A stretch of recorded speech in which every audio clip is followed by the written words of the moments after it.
Hey, Nightlight community, how are all of you? I hope you had a good couple days off while I was sick. Hey, I wanna cover a few things before we get started today. Um, I am still sick, unfortunately, but I'm a little better now, and we do, because of the deadline to get China White fully graded and ready. I can't afford to take days off, so I figure if I'm going to finish the grading on China White, I'll do it with all of you. So I'm a little just bear with me and be patient with me. I am still sick, but I am feeling better enough to be able to do this live stream and finish the color grading for Sundance and Tribeca. Let's continue on where we left off, and we'll get started with that. Now, there is another thing I want to talk about. Some of you have probably been seeing the hateful comments on some of the videos.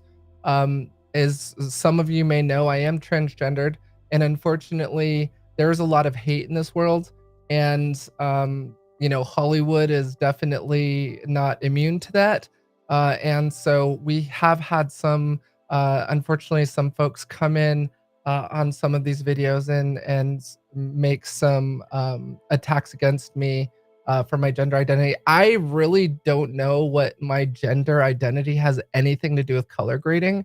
But you know what? The way I look at it is I don't want hate in this community. I want it to be a safe place for everybody, no matter what your gender identity is or whatever your sexual preferences, whatever whatever color you are, whatever it is. I want this to be a safe place for everybody. I won't tolerate bullying. I will ban anyone who's bullying anyone. I want this to be a safe learning environment for everyone of all levels, whether you're new to color grading or whether you're an expert and you've been doing it for decades. Everyone is welcome and everyone has the potential to learn something. And no one can learn in an environment where people are being combative or just, trolling. So I have banned those individuals. If you can just help me with the community and supporting this community and fostering this collegial environment by just flagging those comments as abuse and submitting them to YouTube, I would appreciate it. It's hard for me to keep up with all the comments as the channel continues to grow. I am trying to promise all of you to get back to you on your questions and your comments within 24 hours. Unfortunately, because I have been sick, that's been kind of tough on me the past couple days. But just understand that my commitment to you is to try and get back to you within a day of any questions or comments. But in any case, yeah, I don't want that to be the environment here. I don't want that to be the community. Let's all love ourselves and love each other and support each other. That's what this community is all about, is supporting each other. I'm not going to know everything. And so there are opportunities definitely where I can even learn from you. So that's what this community is all about. And I'm super excited to have all of you a part of it. So yeah, so I'm super excited to be back here today and continue, to pick up where we last left off. Let me just go ahead and jump into chat. And then we will also have spam, so definitely help as well in trying to filter that stuff out. Everyone say hi. Let me know what part of the world you're in. If you haven't yet, if you're new to the channel, let all of the community members know where you're coming in from. And I do apologize if I butcher your name, but Abdas Samad. Hello, welcome to the channel. Mindia, welcome to the channel. Yui, oh, it's good to see you. I never know if I'm pronouncing your name properly, if it's Yui or you. But yeah, thank you so much. Hello from Germany. Hey, Germany. Yeah, I don't know if I told you, but I'm actually from, I lived in Stuttgart for 5 years. And I had the opportunity, and I know we have a lot of European community members here. Sorry, let me put myself on Do Not Disturb. I know we have a lot of members who are in different European countries in the EU. And so, hello. I had the awesome opportunity while living there. Yes, Greek yogurt, Warren. Very good call. Yeah, I need to definitely do that. But I had the opportunity to visit a lot of beautiful European countries when I lived in Stuttgart because it's so close to everything. Like when I lived in San Diego, I would drive 8 hours and I could spend the weekend in San Jose. Well, 8 hours away from Stuttgart was Italy and Spain and London and Paris and all of these beautiful countries. And you Europeans who are a member of the community will appreciate this.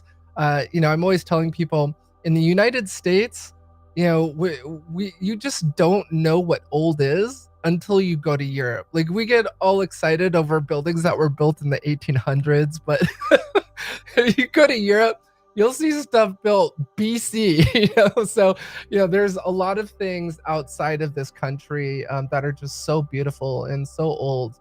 If you think about it, the United States, everyone, is a new country. Democracy is a pretty new concept, and so is the United States. And so in Europe and Asia, they definitely have us beat for how old some of their buildings and some of their monuments are. Oh wow, that's awesome. Yeah, cool. Well, it's good to have you. Dunsk 8, good to have you as well. Warren, good to have you.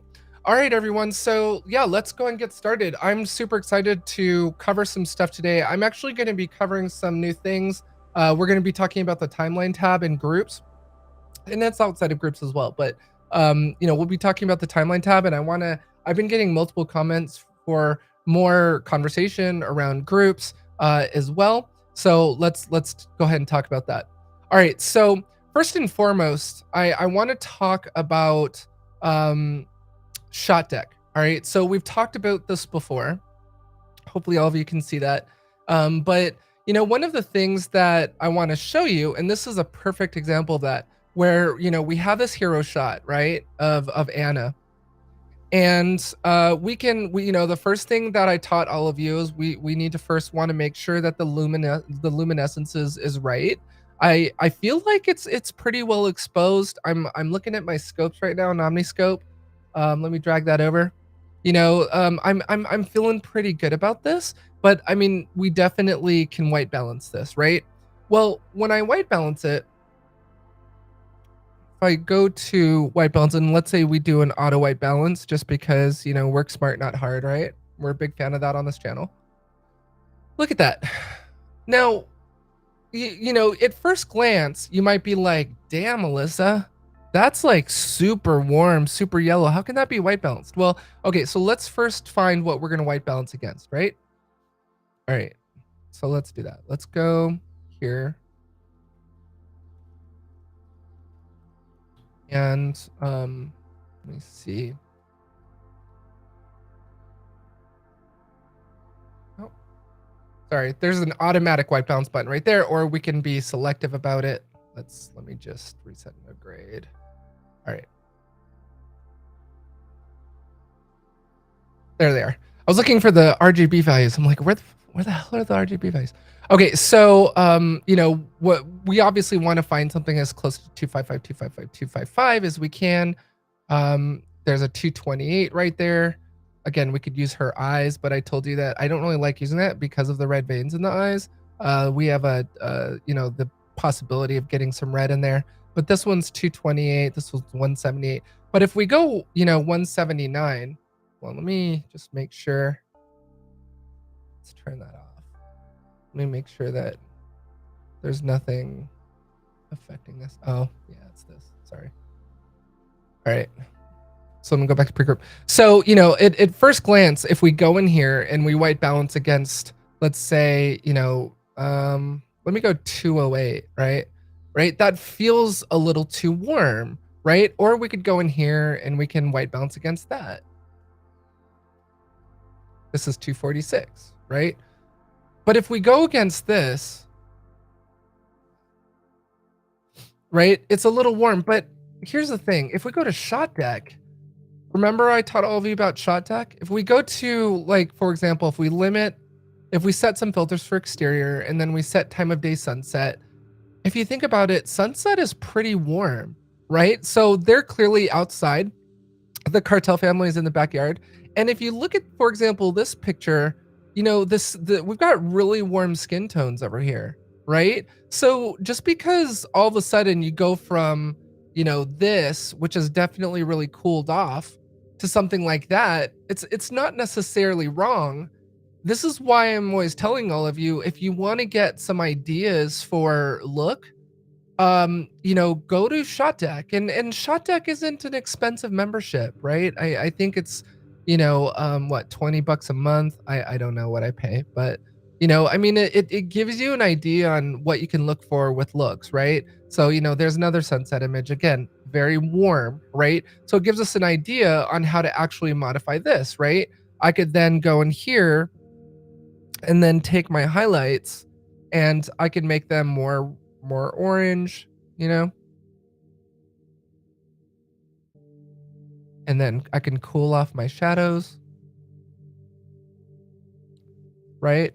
So we can get like kind of like this reddish orangish look, and then it's more fitting with what we've got going off here, which is a lot more warm, right? And we can, of course, take some additional steps to make that warmer if we want. We can go in here and say, okay, look, let's bring in a little bit more of a warm feeling to this, right? And because all of you need to always pay close attention to what tab I'm on, right? Tab or screen. Notice I'm in the pre-group, so that's going to affect everything, right? It's going to affect everything. So, we can still cool off the shadows, a little bit of teal.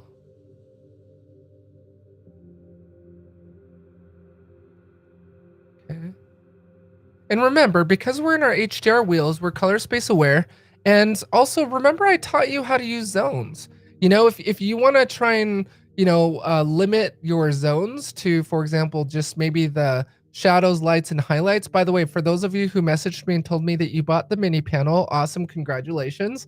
But one thing that you need to remember is that as you disable these wheels, these zones, they will be mapped to the wheels on your mini panel. So, if I go in here and say, okay, I only want shadow lights and highlights activated, these wheels on my mini panel are going to map to that, right?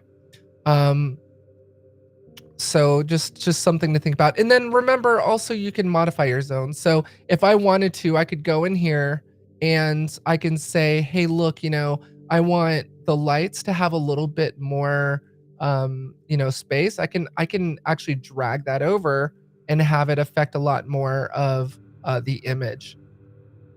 Okay. Sorry if I sound like garbage. Feel like crap today.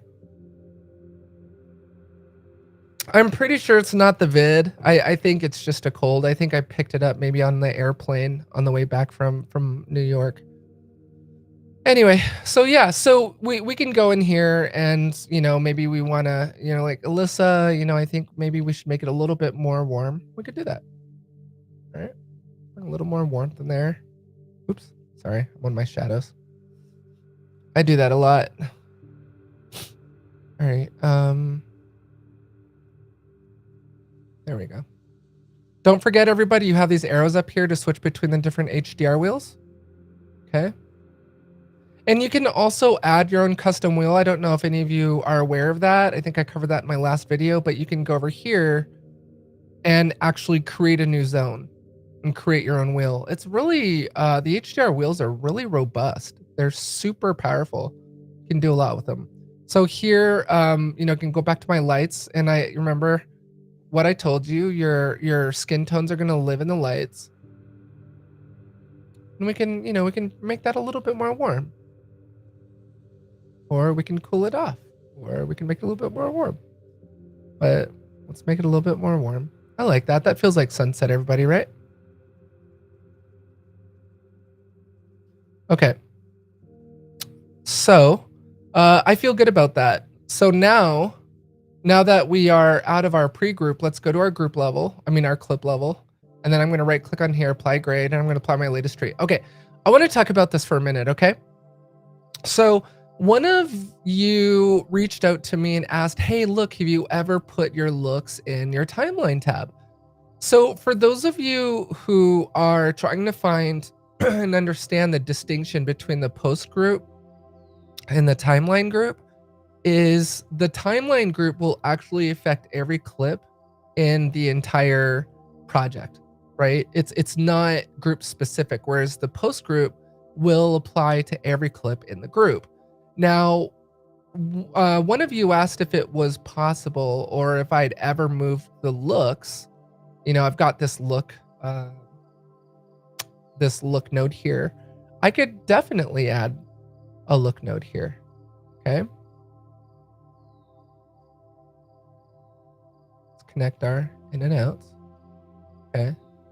And we can go ahead and name it.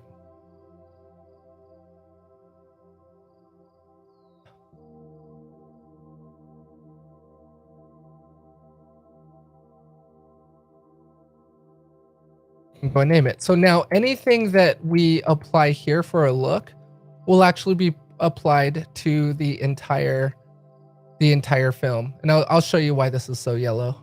We've got some clip changes on the balance there. So,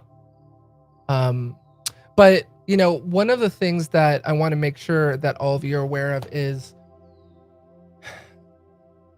I want to give all of you permission to do something different from what I'm teaching you, or do something different from what Darren Moston is teaching you, or Colin Kelly, or, you know, any one of the Hollywood colorists and YouTubers that are out there. Give yourself permission to try something different.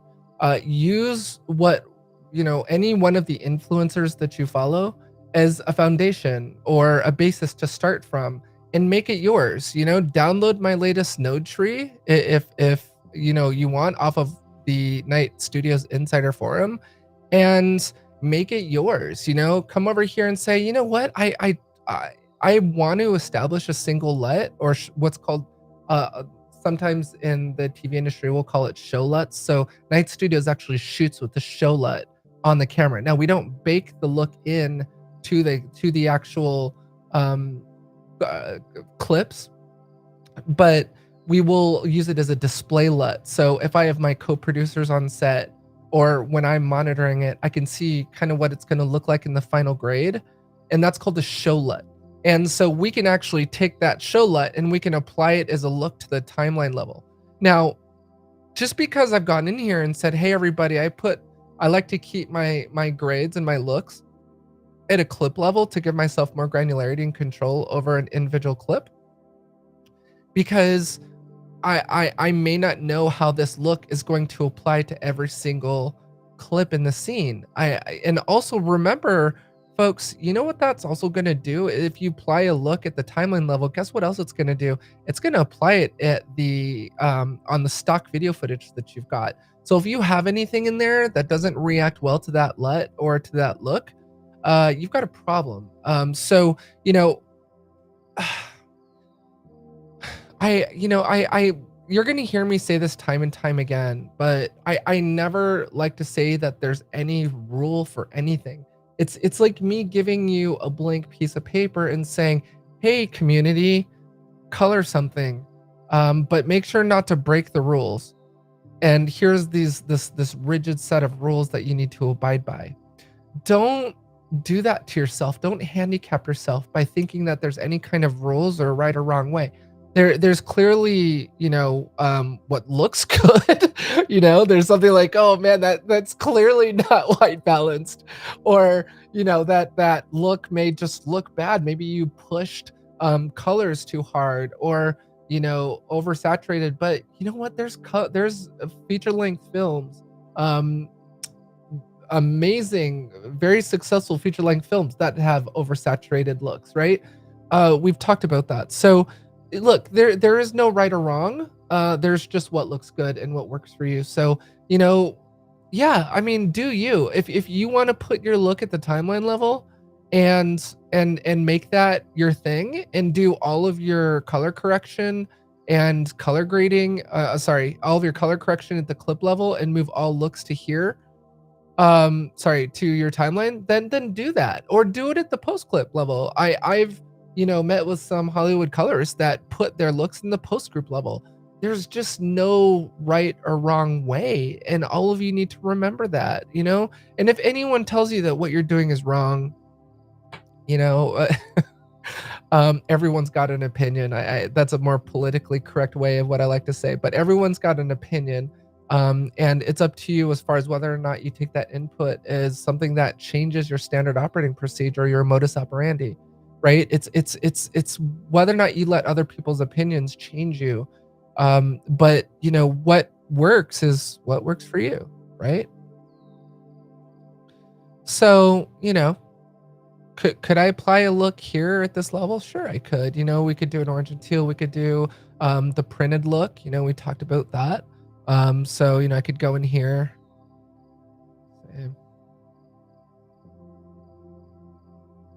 Just to show all of you what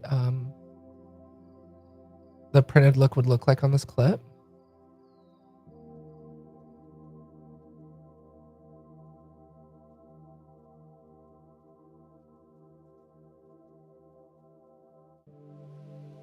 Go for some Budapest hotel look here. And then go to our shadows and just bring those down.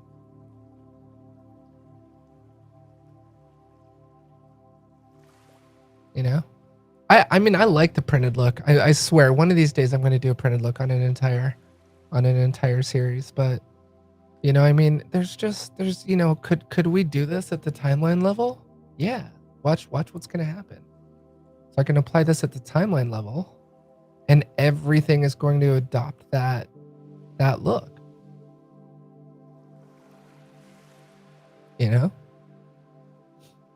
Look at that. Look at that. It's all got that sort of matte looking sort of printed look, which I don't think looks bad. And then what you could do is you could even go in here and at the timeline level,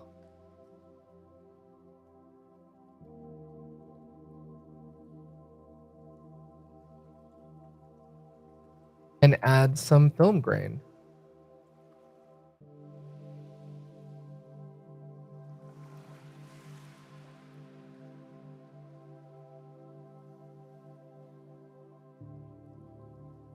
Put some 35 millimeter grain on there. Maybe bring up the opacity a little.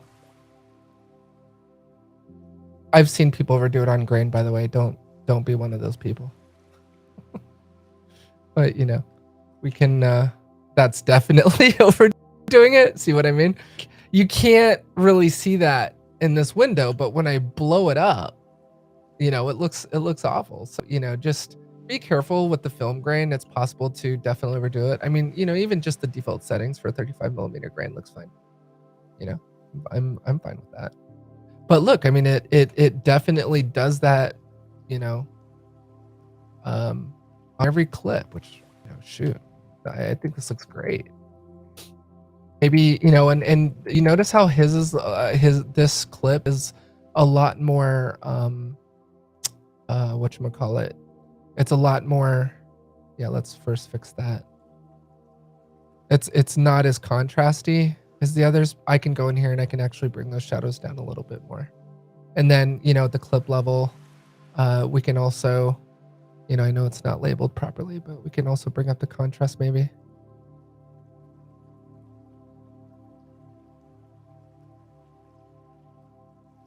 Oh, I mean, there's just no wrong anything. There's no wrong way to do anything. We can turn that off. Let's go back here.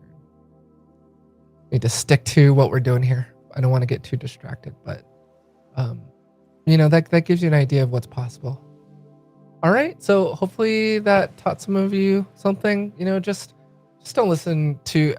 Look, I love feedback. I love, I like one of our community members chimed in and said, "Hey, look, I just want to let you know about something. This is a great video, but I just want you to know that the RGB are the primary colors for in general color with general color palettes like painting and stuff like that. RGB, those are the primary colors, but DI colorists actually have different set of primaries, and so it's feedback from the community. It's hey, look, yeah, this is correct, but with the DI colorists, we actually have a different set of primaries, and that's great. I learned something. I was not aware of that. So I take feedback, take constructive criticism. It will make you a better colorist. It will make you a better person.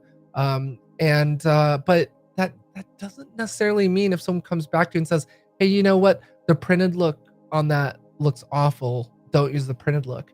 Yeah, thank you for your feedback. I appreciate it. But just remember, what's art to you and what looks good to one person may not be art or look good to another person. Have any of you been in a museum with anyone? Like just gone to a museum? I love museums, by the way. But have you ever been in a museum and been standing next to someone and you're like, "Oh, wow, I love this painting from Fabian Perez. It's a great painting. I love how he's always painting women from these brothels and Buenos Aires, and they're beautiful." But the person next to you may be like, "Oh my God, this is rubbish. Like, all his paintings are women and they're half naked, and I would never hang this in my house. It's basically porn. I would never." Not everyone is going to like art, and not everyone is going to feel the same way about it. And that's what I love about art. This is what and what are all of your artists? Coloring, being a color grader, you are an artist. And so what may be nice or may be pretty or sexy to you may not be to another person. So don't let that influence your work. Take it in, let it marinate, and then make your decision. Because there's going to be another person who comes along and says, "Hey, you know what? You or Ontario." I don't know if Ontario's in the audience today, but Ontario, I think the printed look looks great on that.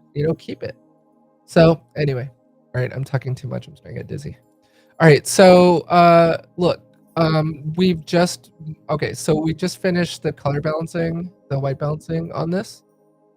We can make some adjustments at the clip level if we want. I'm actually pretty good with this. Let's check our scopes. And when in doubt, check your scopes. Make sure that everything's where it should be. Now, I do notice that if you look at the skin tone, it's off of the skin tone line. It's more on the yellow side. So maybe we should go in here and adjust that. Maybe we took this a little too far. So let's go to our color balance and fix that.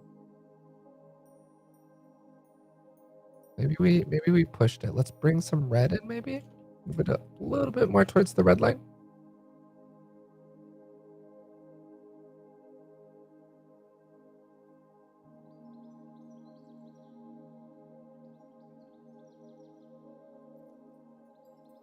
There we go. Okay. So, it's no longer sort of, you can see it. I know it's kind of hard to see everybody, but let me see if I can. So it's closer. We can, if we want, we can move it a little bit more.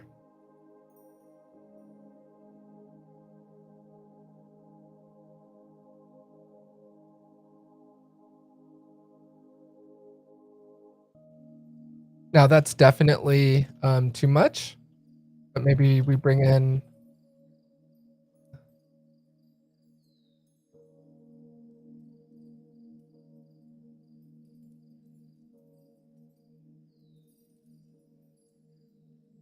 And maybe we don't want to get it exactly on the line. That's okay too. But you definitely want your skin tones to be close, if not on that line. And it also depends on what you grab, right? So I mean, even without just focusing on the skin tone, we can see that it's pretty darn close. And remember, I split this vector scope up for those of you who missed those previous videos with omniscope. Is you can with omniscope you can split your vector scopes up into high, mids, and lows.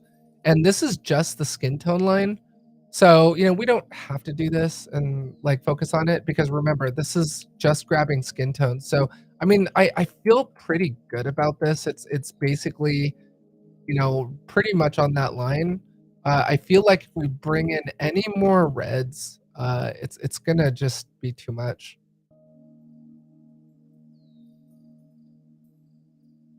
I mean, like if we get it exactly on that line, that's, I don't know.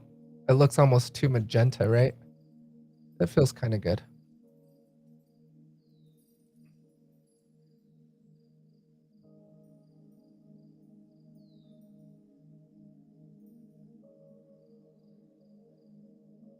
I feel good about that. What about all of you? Feels pretty good. I mean, it's definitely sunset for sure. That's definitely warm. And if we want validation, we can go here. Look at some of the stuff on ShotDeck. Make us feel a little better about it. Yeah, I mean, look at that. It's just it's when you're talking about sunset, you're talking about really warm skin tones, you know.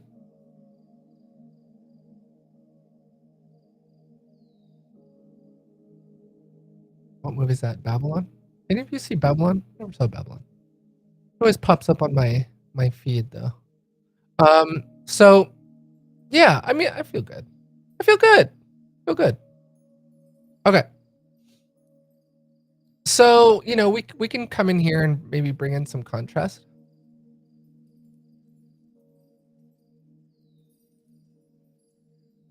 Too much. I'm trying to avoid using my mini panel, everybody, so all of you can kind of. One thing and this comment got brought up in the community conversation comment tab. Being able to highlight my keystrokes and my mouse arrow. I know it's kind of tough to see sometimes. It's unfortunately Restream doesn't have that capability. I'll look into seeing how I can improve these live streams. Maybe there's some third-party software I can install that will do it when you're live streaming. But right now, what I use for that is CleanShot to make videos, and so you'll see a highlight around my cursor, a yellow highlight, and you'll also see my keystrokes highlighted. But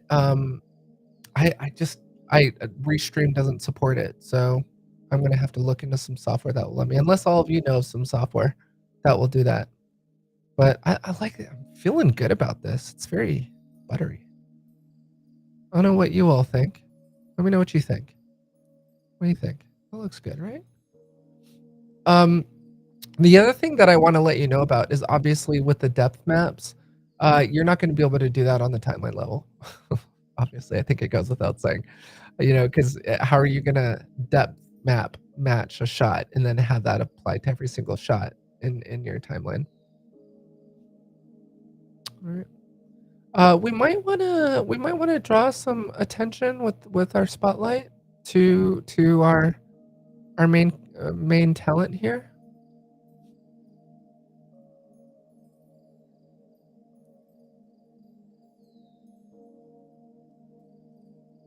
I don't want to go too crazy because I kind of like seeing that guard in the background, so I don't really want to go too nuts with it.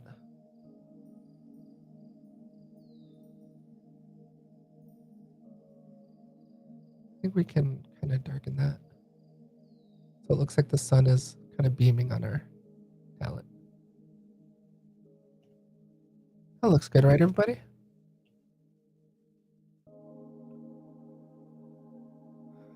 Man.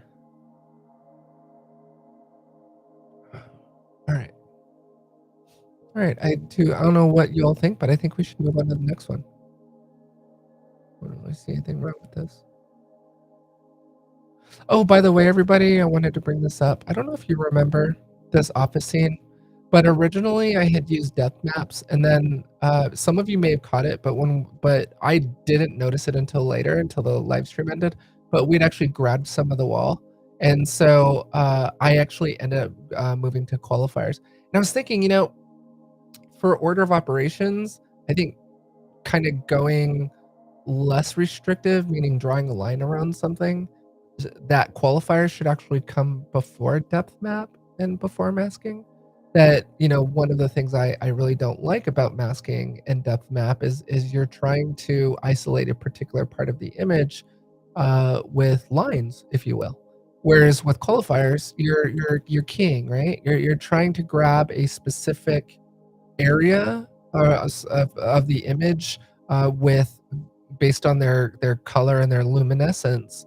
And I kind of think that based on that I probably should make the qualifiers first and go from least restrictive to most restrictive. So I mean, this is what I'm talking about, right? Do you all remember when I told you that your node trees should be living things? Which is another great reason why I love that we call them node trees. They should be living just like a tree, right? So I may post a new version of my node tree where I put the qualifiers first, then go to depth map, then go to masking. I can see myself just relying more and more on the qualifiers, on the HSL qualifiers, versus trying to draw lines or grabbing talent that might be too close to a wall, or mask that could easily get cracked up because of poor tracking or an inability to correct the tracking. So I did fix that. I just wanted all of you to remember to know that. So it's okay to change your decision on something. Okay, let's go to the next one. So we don't have to worry about pre because we've already that's at the group level. So don't forget that. Don't go to every clip and try and adjust the pre. You want to, once you start with the first shot in your pre-group. Now, all of you take note. This is Red V Raptor. This was captured with the Airy Mini LF. So 2 different cameras. We're basically bringing them into the same color space and we're grading it. And we want to make sure that this is properly shot matched to the red. So this is what we've got without any corrections. This doesn't at all look like it's balanced, that it matches the other shot. So what I'm always telling you is find the area that you think your audience would focus in on more. I think they would probably focus in on her white what's this called? Oh my god. Turtleneck and or her teeth. So why don't we take a look at both? Let's try both. So I'm gonna go, actually, let's make sure we're on the right node. Go in here, and I'm just gonna grab her teeth. See how that looks. Definitely too green. Not liking that at all. And you can see the R value. Did all of you see that? The R value over here is like 185, 186. And then the R value down here on her white turtleneck is a lot higher. So you want to get as close to 255 as you can. Let's see the couch. Where's our couch coming in? Couch is coming in at 222. 95. 207. I feel like the turtleneck. What do you all think? I feel like the turtleneck is probably going to be the best bet. Kind of liking that. Now, again, 2 different cameras, 2 different color sciences, 2 different sensors, right? So we're gonna have shot matching issues. Now, do all of you remember also what I taught you? You can also go in here and you can right click on a clip and say shot match to this clip. Watch what happens if we do that. See that? Doesn't always work. But you know, I kind of I feel good about this. I feel good that we white balanced to her turtleneck. You know, this couch still seems pretty white, kind of creamy looking, but her teeth are white. I feel good about this. But I mean, I feel like we still need to kind of come in a little bit more,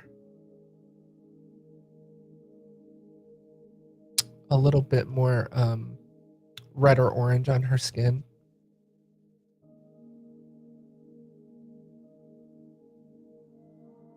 Yeah, Omniscope.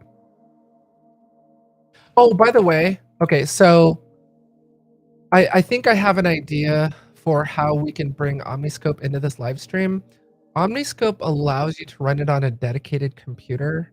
So what I'm going to do, I think, is probably bring like my MacBook into here and then run Omniscope on my MacBook and then tie it to the Ultra Studio with my MacBook and then bring my MacBook in as a guest on this live stream and then share the screen. And that way you'll have both my video window as well as the scope window for when we're color grading. So I think it's going to work. I'm assuming it's going to work. Shouldn't be a problem. So I will work on building that out and getting it up and running and working. And then hopefully on the next live stream, we will bring in Omniscope. So I know all of you will appreciate that. Okay. So I'm looking at the scopes right now and everything looks really well balanced. We've got her skin tone lines on the skin tone, her skin tone on the skin tone line. We've got our highlights and our vector scope. Everything is pretty well balanced. You know, I definitely think we need to bring in some contrast. Again, usually I like to go to 1.1. I find, you know, going to 1.2 is a little too far. I feel like that's good right there. Feel good about that.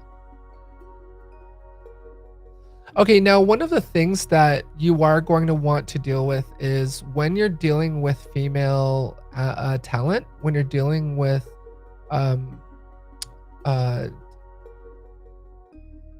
see, where's it good? When you're dealing with female talent, you're going to want to use the skin smoother. You know, with now there's different ways you can approach this. Once upon a time, in a galaxy far, far away, Alyssa Knight used to use Magic Bullet. Now, Magic Bullet it was owned by Red Giant, and then it was acquired by Maxon, and Maxon now owns it. So if we go there, Maxon.net history, they own a lot of products.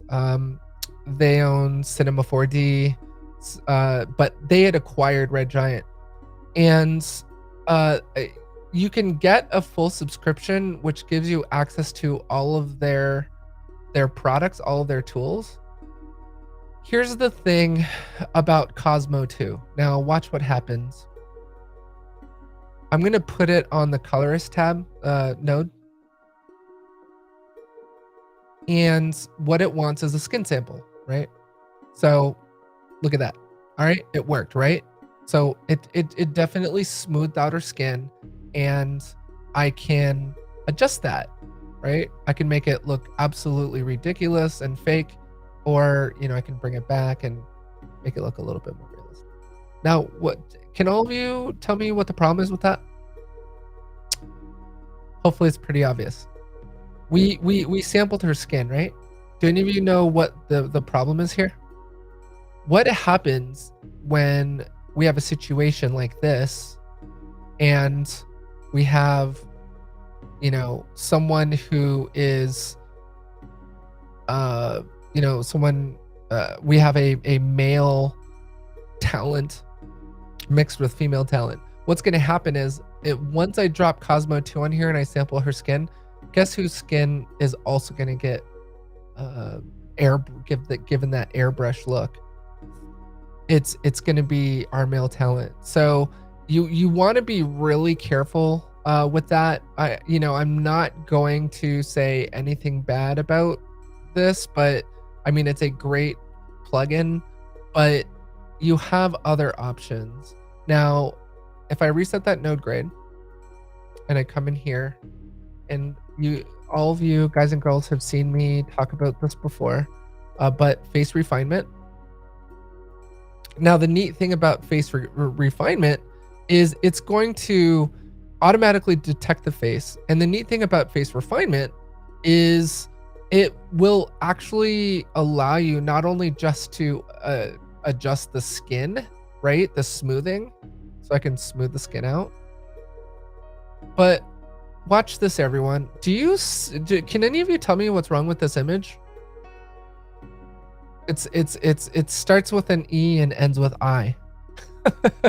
Her eyes, right? Look at that. Like, here's the thing. One of the things I've learned about working with our talent on sets, and when we're going in every single day to shoot, we're getting up at 6 a.m., 7 a.m., and we're going all the way until 10. We do 10 and a half. So at 10 hours, and then anything over 10 hours is time and a half. Okay. So we'll sometimes go from 7 a.m. and go over that 10 and go until 11 midnight. And so people aren't getting much sleep. So when you have that problem, you have actors that come in with bags under their eyes or dark circles on their eyes. And this is a great tool for fixing that. So you can use this, and we can try and get rid of some of those problem areas. Okay, so we can brighten our eyes, and we can get rid of the eye bags. Don't overdo it. But you can see, like, if I push this all the way, look at that. I mean, it's a really powerful tool. You can definitely overdo it. You don't want them to look. You never want your female talent to look plasticky. I mean, this isn't the Barbie movie, right? You don't want them to look plasticky. They're not dolls. They're not China dolls. So, you want them to look realistic, but at the same time, you want to, make them look as flattering as possible, right? We all have natural shadows there. I'm not going to be able to completely remove those eye bags, but we can at least fade them as much as possible. Isn't that better, everybody? It's a lot better than before. So if I disable that big difference, right? So, your talent is going to be very thankful for that. They want to use this in their reels, right? Their sizzle reels, as far as work they've done. They want to put it on their IMDb, whatever. You don't want to make them, you want to make them look as flattering and pleasing as possible. You can use the eye brightener to brighten up their eyes, bring in a little bit more life in their eyes. You can definitely use your sharpener to sharpen the eyes. I noticed that brings a really beautiful look, more contrasty look in the eyes. You can do lip retouching, which is kind of cool. If you want to saturate their lips a little bit more. You can retouch their blush. You can do forehead retouching. So, if for any reason they have a lot of lines, they're older, more mature, they're going to have more lines on their forehead. You can smooth those out, right? It's that Hollywood magic. None of the actors look like who they are in movies in real life. For those of you who haven't seen those candid pictures of like Julia Roberts, all right. Yeah, I don't know about all of you, but I feel good about this image. All right, let me check comments and questions. All right. Oh, thanks, Jay. Appreciate that. Appreciate you. Oh. Thanks, Dunks. Appreciate that. Love all this love. Thank you, everyone. You know what? And especially in a world today where, we've got we've got the conflicts in the Middle East going on. There's a war in the Middle East. There's a war in Eastern Europe with Ukraine, Russia.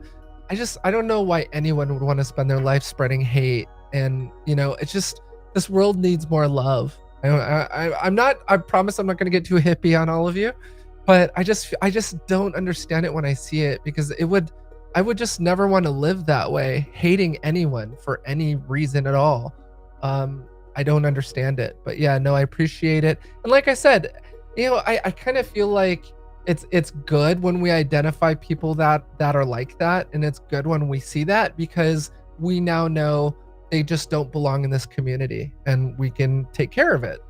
That's the good thing. So yeah, LinkedIn user asks, what program are you currently using? Okay, so this channel, that's a good question, because this came up earlier this week too.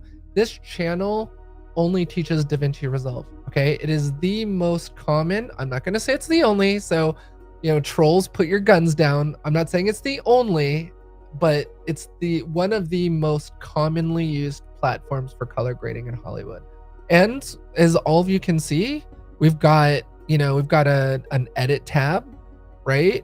We've got a cut tab. We have all of these modules. We have Fairlight for sound. We have Fusion for animation. I'm waiting for DaVinci Resolve to crash here. But, we have all these different modules that allow us to not ever have to leave DaVinci Resolve, right? I'm not one of those people, and some of you have noticed that about me. I'm not one of those people that edits in Premiere and then exports that cut to DaVinci to do my color grading. I am super all about work smart, not hard. I do not want to be bouncing in and out of all these programs. I left Adobe Premiere for a reason, and there's no reason for me to go back to it just to do editing. I think the editor, especially now that I have the DaVinci Resolve editor keyboard and the speed editor and the meme, there's just no reason to leave DaVinci Resolve. There's no reason. So I do all of my editing, all of my color grading. You look at some of the biggest color houses in Hollywood, like Company 3, a lot of them use DaVinci Resolve. Okay, so good question. This is DaVinci Resolve. Oh, I want to give a shout out to Jay, Truly Lit. Jay actually has me editing his new music video. I'm super excited about that. So I'm going to be working on that. Thanks, Jay, for putting up with me being sick. But I'm super excited about editing that music video. Definitely sub to Jay. He's an amazing, talented artist out of New York. And yeah, I'm actually color grading his new music video. So I'm super excited about that. Okay, cool. Yeah, I don't do just scripted narratives here at Night Studios. We'll also color grade other stuff. So okay, where was I? Okay, color tab. All right, we are on the clip node. We adjusted our contrast. We were okay with the balance. I think I'm actually over here on the cartel mom. So she just found out that all of their drugs were seized at the border here, and she's none too happy about that. It's like it's like a $100 million seizure of fentanyl. That's really bad. Okay. Oh, by the way, for those of you who are interested in buying an Ultra Studio and want Alyssa Knight's Ultra Studio, I'm actually selling my other Ultra Studio Mini. So I wanted to give all of you as community members first dibs on it. So the first person to message me on, let me see, on Instagram, let me see how much it's sold for. What is it, everyone? DaVinci Resolve Studio 4K Mini. How much does it retail for? 1,000. All right, I'll let it go for $500. So first person to message me on Instagram wanting it, I'll sell it to you for $500. So for those of you who don't know what a capture and playback device is your GPU in your computer will actually manipulate the colors in your video signal. It's not it's not a true raw video signal. So once it hits your GPU, your GPU will actually manipulate those colors. A capture and playback device will actually allow you to extract that raw video signal and send it out to a client monitor or a grading monitor, whatever. You never want to go through your graphics processor.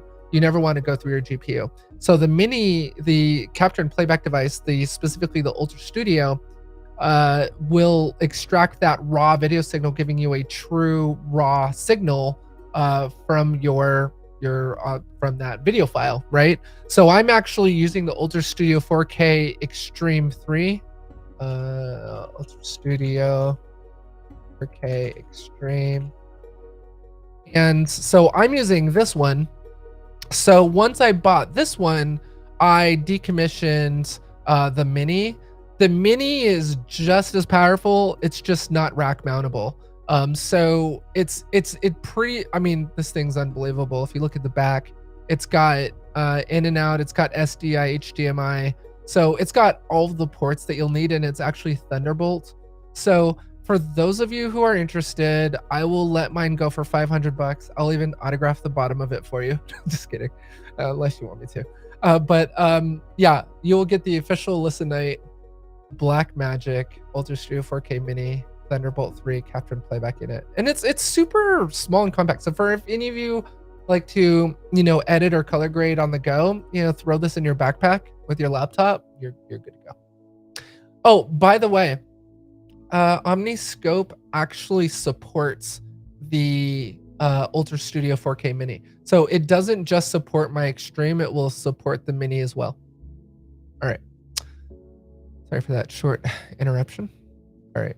So yeah, I don't know about all you. I'm feeling good about this. I feel good about it. Nicely balanced. I don't feel like we really need to do anything with her, in the sense that I don't think we need to, I don't want to make her jacket more pink or anything like that. I mean, I guess we can, right? We want to. We could even change the hue of it, right? So, I mean, the qualifiers are powerful. You can do a lot with it. Let's see.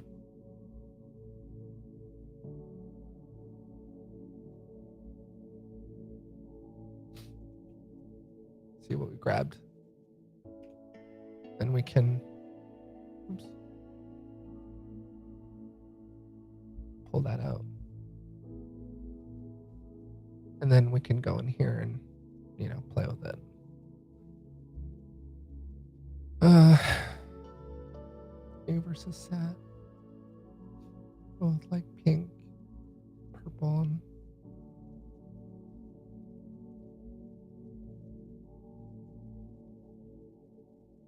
make it more pink if we want. I don't know why we would do this.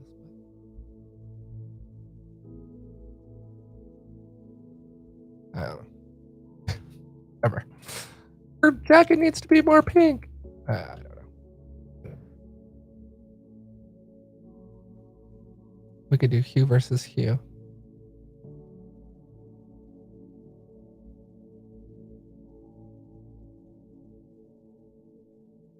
Yeah.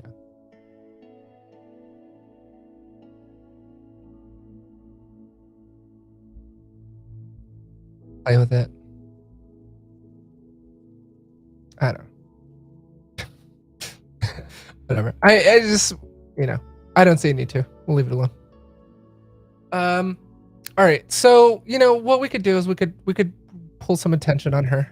Maybe we feel like the guard is a little too distracting. Her henchman.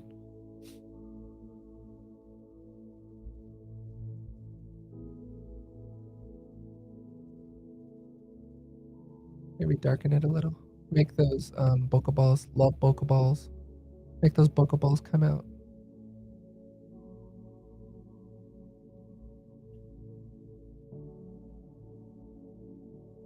That looks good, everybody, right? Feel good about it. So yeah, I mean, I don't like to push the you know? I don't like to push that window too far down. I just feel like you can go a little. This feels like it's not a. This feels like we need to shot match this a little bit more. I feel like it needs a little bit more. Yeah, it's a little bit more warmth, right?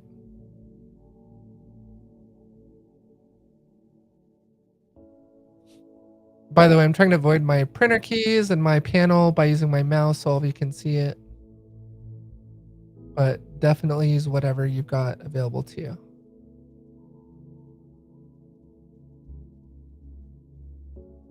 So that feels good, right?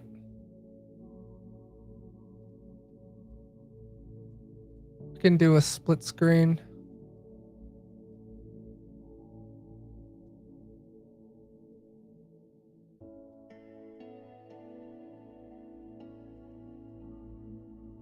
So I don't know, have you any of you played with this?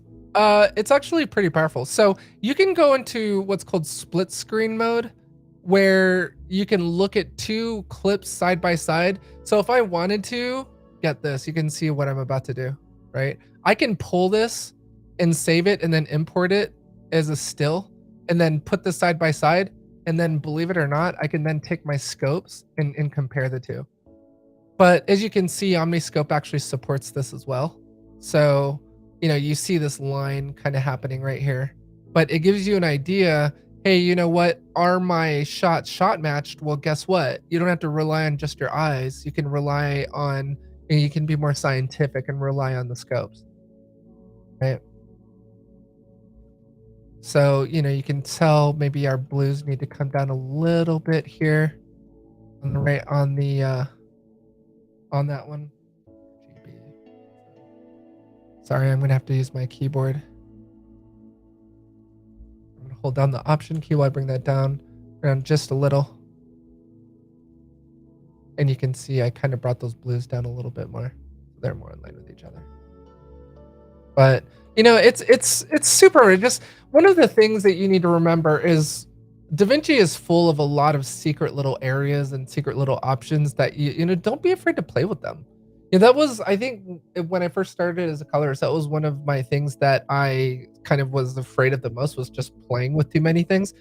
Remember, you can always undo things. You can always reset your workspace. You can always reset tools. Don't be afraid to play with stuff, right? Go into these three dot menus, hamburger, whatever you want to call it, hamburger menus, and play with stuff. Split screen. You can use selected clips. You can use selected still images. Right. That's what you need to do in order to bring in. Well, you know what I'm always talking about. Let's do it together. Let's do it together. All right, I'm going to click this. All right, let's say we want to try and match this.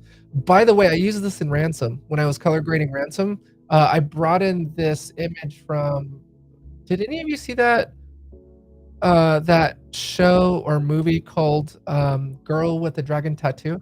I used a shot from Girl with the Dragon Tattoo to color grade Ransom, and this is actually how I did it. So I'm going to save this to downloads. This is actually super cool. You guys and girls will like this. So now I'm going to import. And now I can take this and include it in my split screen.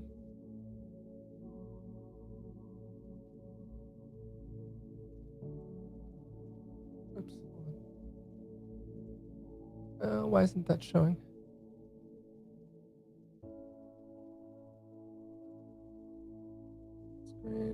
Selected still images.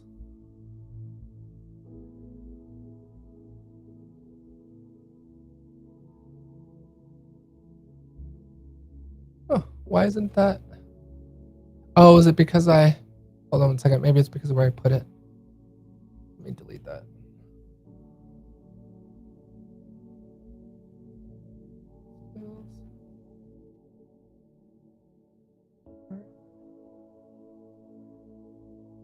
There we go.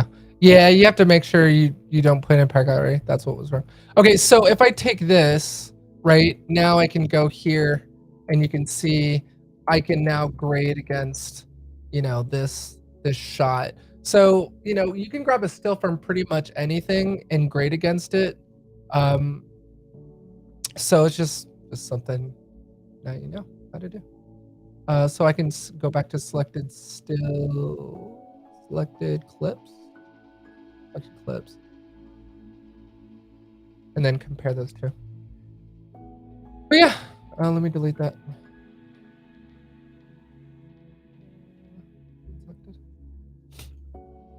All right.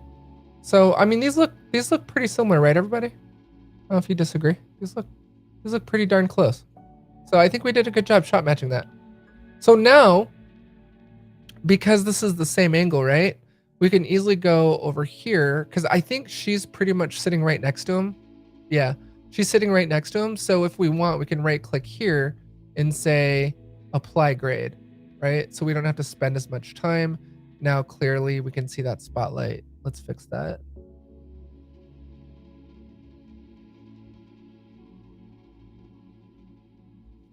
All right, so I don't know if any of you experienced this, but this seems to be a bug. But I don't know if you noticed this or not, but the window is gone. And I used to actually exit DaVinci Resolve when this would happen and then reload it. But I found out that what you have to do is go here into color. Where is it at? Show you.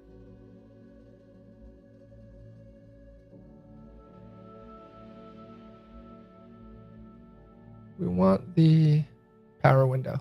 Viewer overlay, power window. Do you see that? Okay, I don't know if all of you noticed, but before that happens, the power window was showing up. And then all of a sudden, when we switched to this clip, for some reason, the power window wasn't showing anymore. I don't know if this is an 18.6 bug, if any of you have experienced it. I don't know if anyone's talking about it in the DaVinci Resolve forums, but it's definitely an issue. And I want to say it cropped up in 18.6 because I have never seen that happen before. And it sucked because I was like, oh my God, I have to exit and reload again and again and again. And there's, for some reason, something happens where in your view menu under overlays, it's for some reason that toggles on and off. I don't know why. But you just have to go in there and toggle it back on again. It's weird. It's weird. I don't know what causes it. One of those quirky DaVinci Resolve quirks. Okay. So yeah, so we'll just apply grade. I'm liking that a lot. It's actually pretty nice, isn't it? I don't know. I kind of feel like who's talking in this? Oh, it's him. Yeah, we can. I mean, we can continue to. This feels a little dark. I think I'm gonna bring up the Luma on this. I don't know what all of you think, but I feel like it's a little dark. You can see how pissed she is. She is such a great actress. I absolutely adore her. I love her to death. All of these are great actors. Especially Juan here, who plays the brother. But he's basically explaining to her that they had been in that meth lab too long and they needed to move all of their product to San Diego. And he's trying to justify.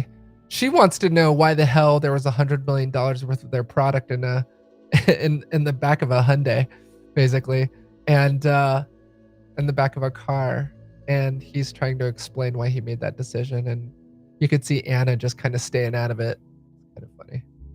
It was a good scene, I think. Okay.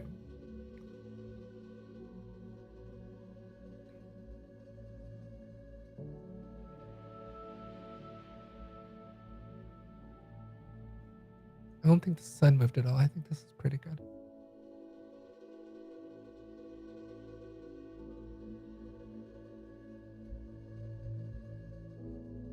We're gonna play this grade.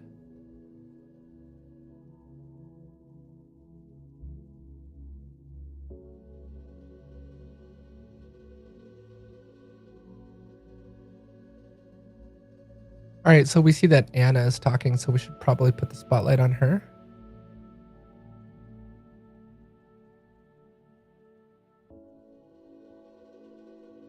Makes such a difference, everybody, right? Using that spotlight. Ugh, that doesn't look good. Okay.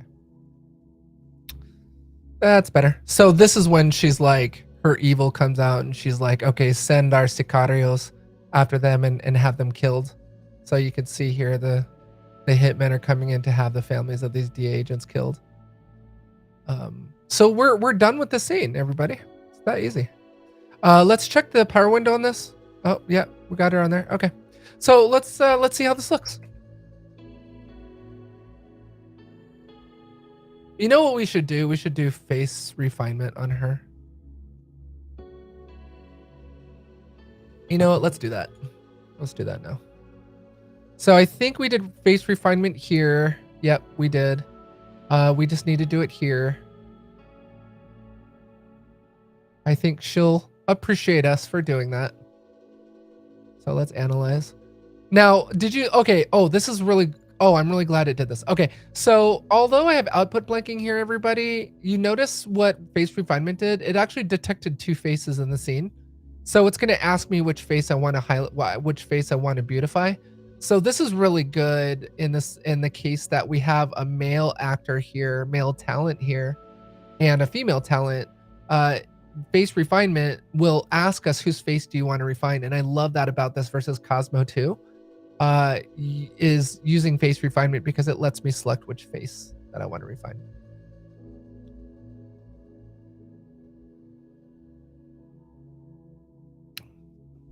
Now, don't worry about that. Did all of you see that? See when it jumped? I jumped to him. It's actually because of a video overlay on the timeline. It's still kept to her face. It's just you see us cut to him on the timeline, and that's why we lose that track, but her face to track. But again, don't worry about it because it's just a video overlaid on top of that one. So we have a good track here.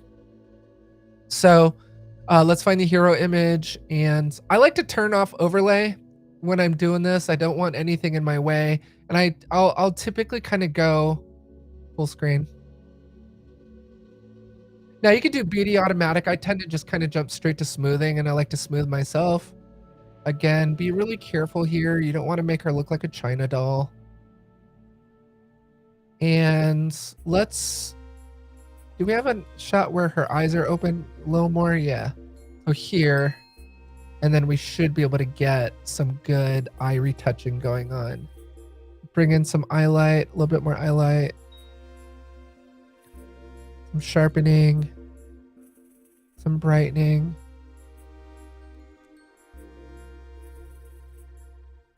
And let's get rid of some of those bags. Look at that, everybody. Look at that.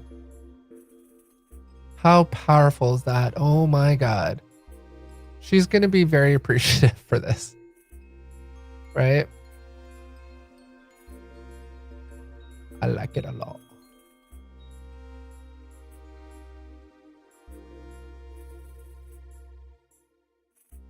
Cool, right? So I feel good about that. I feel like we didn't push it too much, you know? We didn't go too crazy. You know, there's other options here that you can tweak, like color grading can affect the contrast of just her face. Remember, you're only affecting her face. We can adjust the blush. Like I said, we can go in here and we can also do some specific retouching on her chin. This is just on cheeks. But you know, I feel like we're cool. I kind of don't want to go I don't want to push this anymore. You know, you can affect the detail size. Maybe. Oh. Once I start to lose the you're probably wondering, okay, Alyssa, how do I know when to stop? Usually when I lose that detail in the skin, just remember humans are supposed to have wrinkles. And that's what I feel like a lot of these teenagers on Instagram and whatever don't understand when they're face tuning themselves. You're supposed to have facial expressions. You're supposed to have like lines in your face when you're smiling or when you're talking. But it's like, you know, these kids these days, they just want to eliminate all of the lines. Like, I don't get it. It doesn't look natural. So, you know, remember, we have a huge responsibility on our shoulders as colorists. Our job is to make things realistic, make things look natural, right? Make them look natural with our color correction and our color. You still want things to look natural, and that's your responsibility. So when you're eliminating lines that humans have, right? We're not porcelain dolls. When we eliminate those lines, we're eliminating what, everybody? We're eliminating that natural look. That natural look. You don't want to do that.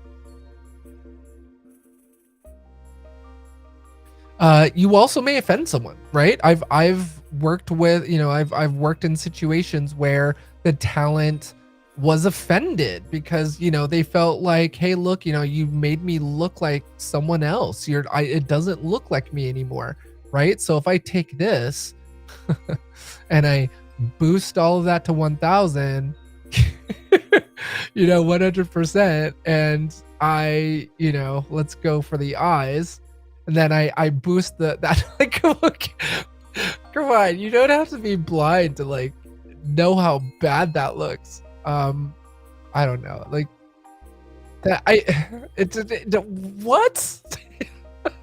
That doesn't even look right. It does not look right. It looks like someone who's like I don't know. Looks like, yeah, this is bad. So don't do it. You're remember, our job is to make things look natural. So, let's not go too crazy here. Let's bring down that eye bag a little. You still want them to look human. But, still, I mean, we brought that down to what 0.174. Could probably even go a little bit more. But she still looks beautiful. She still looks very pretty. But we're not at 100%. She still looks very human, right? She's got a very beautiful sort of highlight going on and brightening in her eyes. She's got that kind of like catch light, right? Very, very beautiful scene. And we're not overdoing it. Sometimes just a light finesse. All right, let me go back to chat. See how y'all are doing. Let me see how y'all are doing. Oh yeah, it's all about DaVinci Resolve. Jay, I'll definitely autograph it for sure. I was thinking about getting a Mac to start learning how to edit. Here's the thing, Jay. It's not about, whether or not Windows is better than Mac or Mac is better than Windows. Here's the thing. I have really looked into this, right? I've looked at the tests. I've looked at the comparisons between the fastest Windows PC with the most expensive NVIDIA graphics card GPU, and just custom built powerhouse PC compared to for example, the fully loaded Mac Studio. And for video rendering in DaVinci Resolve, believe it or not, the Mac Studio still beats the fastest, most expensive NVIDIA GPU. This was a YouTube video that I watched a couple weeks ago when I was looking at them. I was thinking, hey, look, maybe I should switch to Windows. Maybe I should move. But I don't know. I'm such a cult of Mac girl. But here's the thing. Windows creams totally just demolishes the Mac with 3D rendering and things like Blender. Like when you're rendering in Blender on a Mac, Windows machines just completely crush Macs when you're rendering 3D. I looked into it. I was Googling it to try and figure out why and what the reason behind that might be. And according to the research that I did, I guess Apple did something where they stopped supporting OpenGL, I think it was. Anyone in the audience who has a lot more details on this, let me know. But, I was looking because I was like, oh man, I would love to build that's the thing, is like Apple makes really beautiful hardware. Really beautiful hardware. You pay for what you get. It's art. Like look at the XDR display. Look at the Mac Studio. Look at the Mac Pro. These are very beautiful, sexy designed machines. They're very sexy. You look at a lot of the PC stuff, a lot of it is plastic, right? It's all only in Dell. It's plastic, right? But one of the things that I was looking into was, I don't know if any of you've seen it, but there's this new custom PC case that came out, and it's got this sort of walnut wood on the front of it, and it's got this side panel, see-through, liquid cooled. You could do like, it's a very beautiful PC case. And I love that idea with PCs, that you can custom build and make it to what you want to see, what's beautiful to you. You can make your own, put your own personality into a custom PC build, and you can't do that with Mac, right? So I was like, oh man, I think I want to switch to PC. I think I'm going to get rid of all my Mac stuff and switch. Well, when I saw how badly PCs perform on rendering raw video, 4K and 8K, 12K raw video, especially in DaVinci Resolve, I was like, nope. Nope. I spend 99.999% of my time in DaVinci Resolve, and I would just never switch to a PC, even if I dropped $5,000 on like, this super awesome NVIDIA GPU that they were using, and it still just was crushed by the Mac when it came to rendering in DaVinci Resolve. Right? Anyway, but no, you know what? Whatever you got a Windows, if you got Mac, whatever it is, like, do you. Like, it just doesn't matter. It's what's comfortable for you, what your budget will allow. Yeah, I'd say, but if you can afford it, and you want to move to like a Mac Studio or a Mac Pro, and you've got the budget for it, yeah. Macs perform really well when rendering in DaVinci Resolve. And actually, I want to say, I can't remember like whether it was a press release or what, but DaVinci Resolve, Blackmagic's design, they build DaVinci Resolve according to being able to leverage the MX silicon from Apple. So they actually built and designed DaVinci Resolve around the Apple silicon, and it's built to utilize the architecture of Apple silicon. So it's really it's the only NLE that I'm aware of that is really built around Apple silicon to utilize its performance capabilities. It's just very well tuned to the Apple silicon chips. Okay, back to work. Let's see. So this looks good. Oh, what were we doing? We were face tuning, right? So I can now take this. We obviously don't want to face tune Mr. Juan, but I mean, I feel like I usually only face tune if I'm zoomed in on a female talent's face. So like this one. So I'm going to analyze that. Remember, once you copy and paste a node for face refinement, you have to click analyze again because it will lose it. It's just something you have to do. You'll notice that the face refinement doesn't actually work until that's set.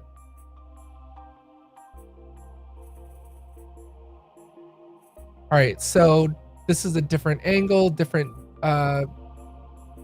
Ooh, yeah, I feel like it's overkill. I feel like we need to bring that back. It's a different clip, so I feel like the smoothing is a little overkill. It's okay. We can refine it. Not the end of the world. Nothing in your job as colorist is permanent until you hit render. But even if you hit render, you still can re-render again. All right. Yeah, I feel good about that. I feel like does it feel like there's a little too much highlight? I feel like the highlight's too high. Let's bring that back. Yeah.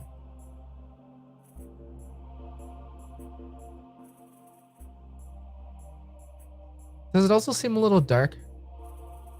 It's just that luminescence.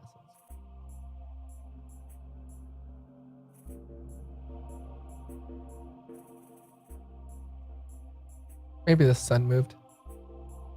I don't remember what take this is, but it's possible the sun moved.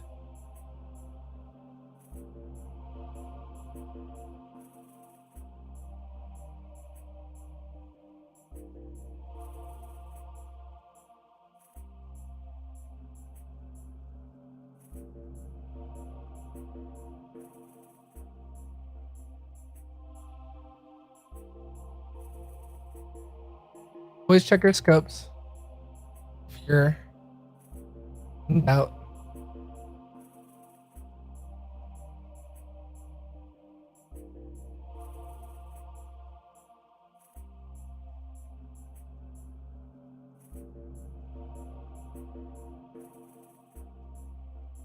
I don't know if all of you noticed that, but when you make changes on the HDR wheels versus the primaries wheels, because they are color space aware, you're going to notice that the changes are a lot more minute. So don't expect like these massive, massive alterations when you're sliding like exposure. It's very gradual. It's very finite. It's very surgical.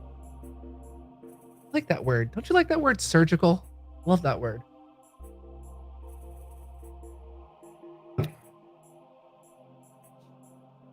All right. It feels a little hot. Bring that down.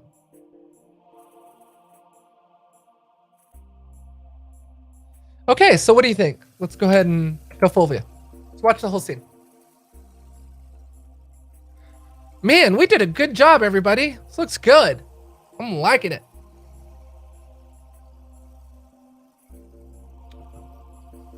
Remember, there's no I in team. We did this together.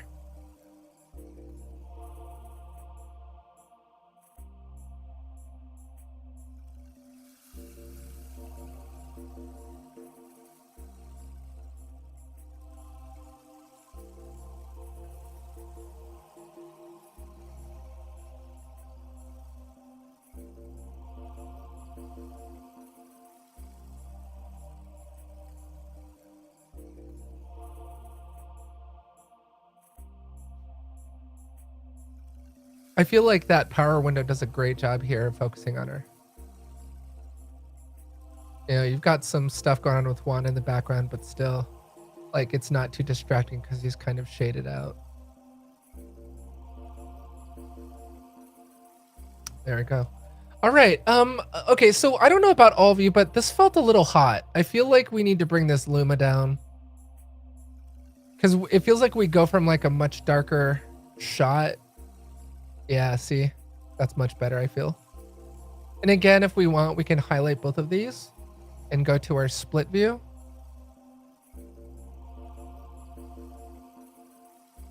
Oh. Switch clips. There we go. And then we can look at our scopes.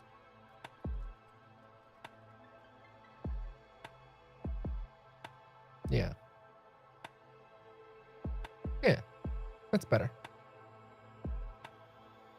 I mean, you don't even need to look at your scope. Well, it's about right.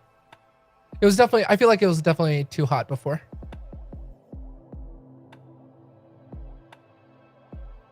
And if you want to affect just this one, when you've got two highlighted, you just make sure that the red box is around it. Yeah, you see that? Do all of you see that difference? There's a big difference there. That's a little better. And that's a good, I don't know if you noticed that, but we didn't really notice that until, see, I kind of feel like even this is a little too hot as well. So we could probably bring this down.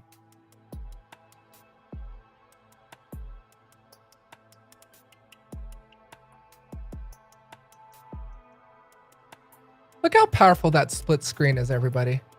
Use your tools and options available to you in DaVinci for show. Oh, show.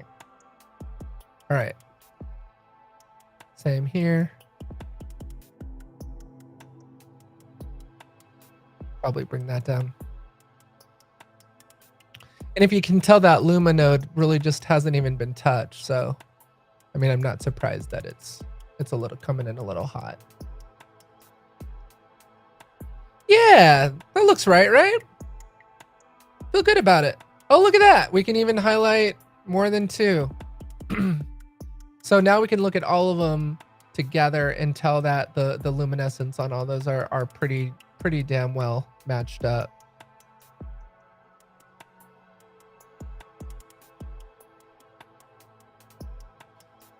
Alrighty then.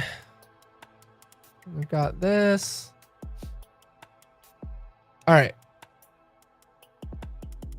Oh, we'll probably just steal the grade from that.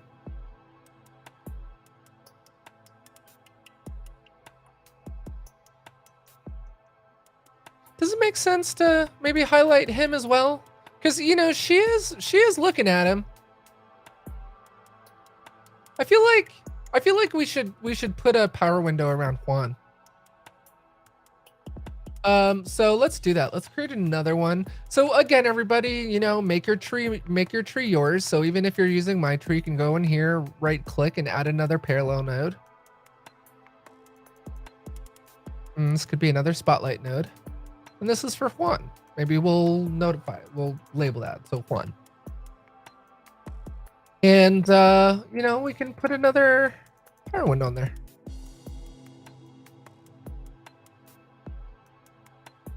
Oh, did that bug thing happen again? That is so annoying. I don't know what the hell. I swear, I need to file a bug report, or if one of you wants to file a report with Black Magic. That is so annoying. All right, so again, we can sort of adjust that. And then we can bring up the exposure there.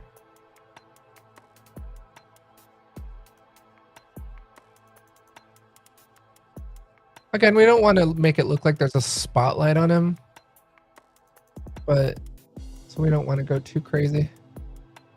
Maybe we something like that.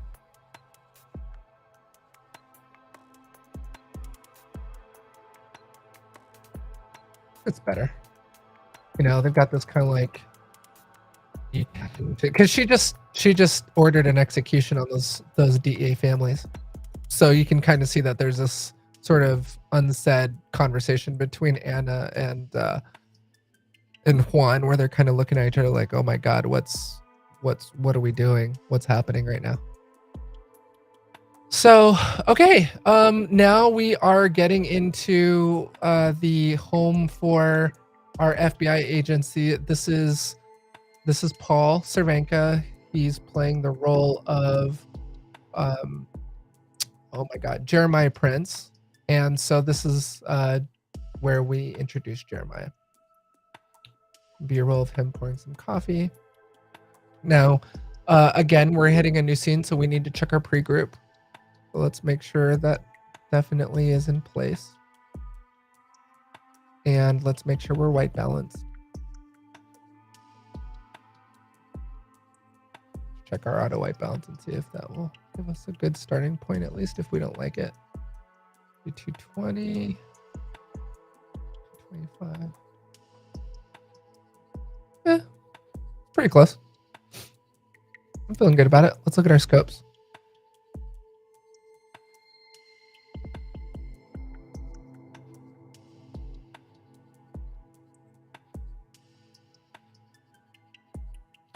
It's leaning a little towards blue and cyan.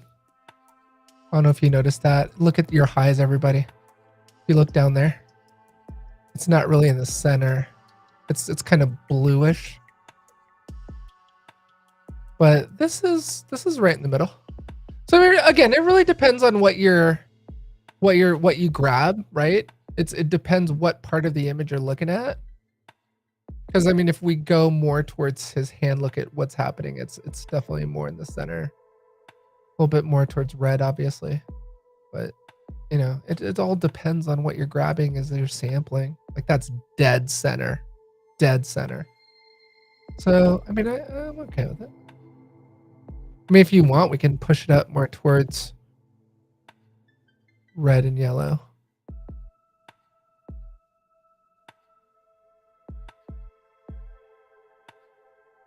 And we can do that either with our primaries wheels or our HDR wheels. Again, as I've told all of you before, when you're color correcting, you know, it's totally fine to use your primaries. You don't have to be color space aware, and you could just use your offset, which is basically your printer lights, right? Or push a little more, you can see that we're getting actually some color in his hand.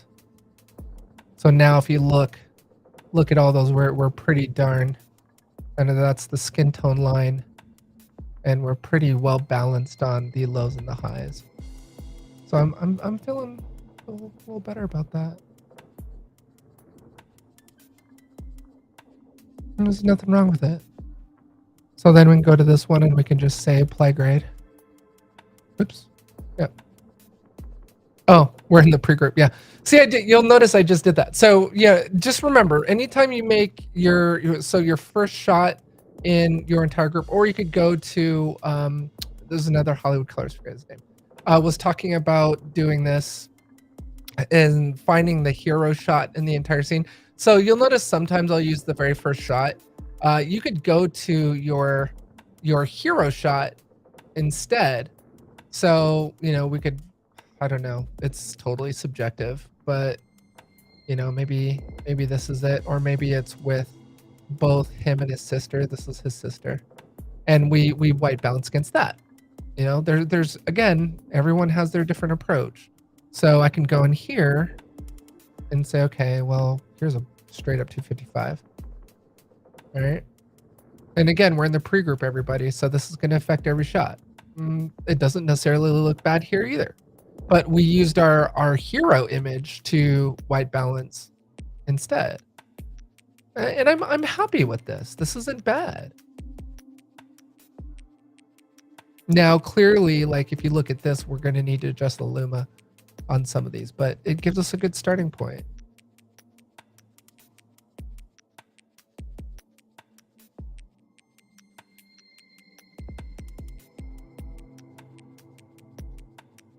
I don't like this framing, everybody, so let's fix it.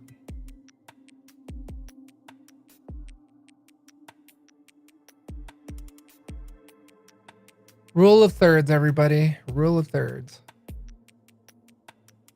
Maybe I should do a video on that. Those of you who don't know what that means. Right about there, maybe.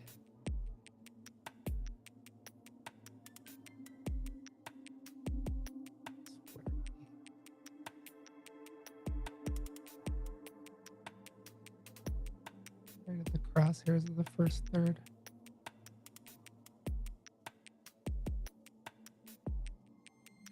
That's better. Okay. Okay, so now that we've got that balanced, I feel like our luma is fine. And then we can, well, I don't know. Let's use this and adjust the luma. We can always do that.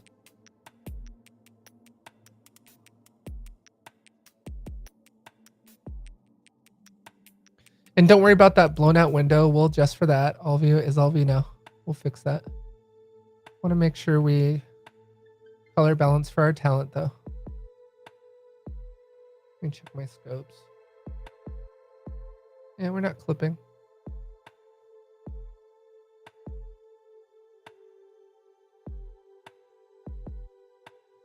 Okay, so let's go to our clip.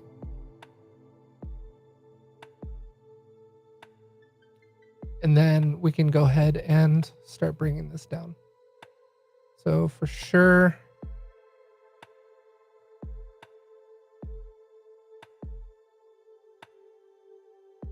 oh, jump too far ahead.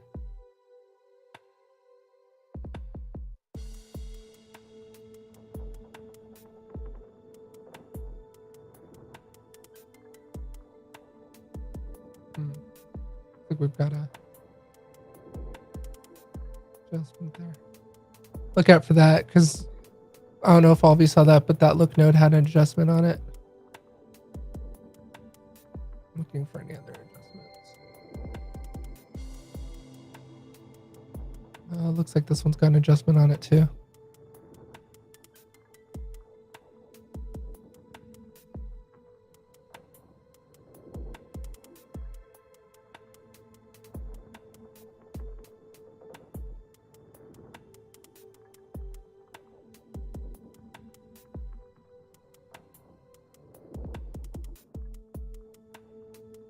Oh.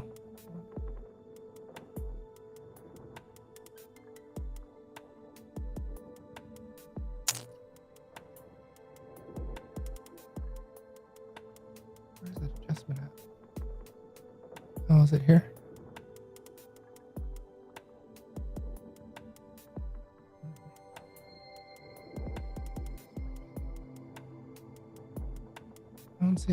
adjustments. I think these are all off.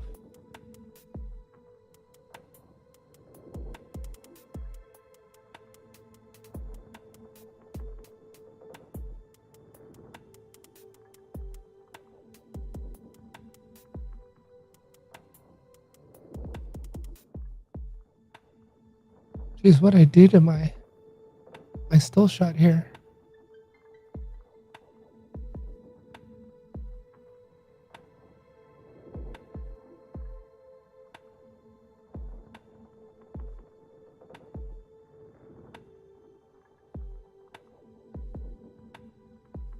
Let me fix this real fast.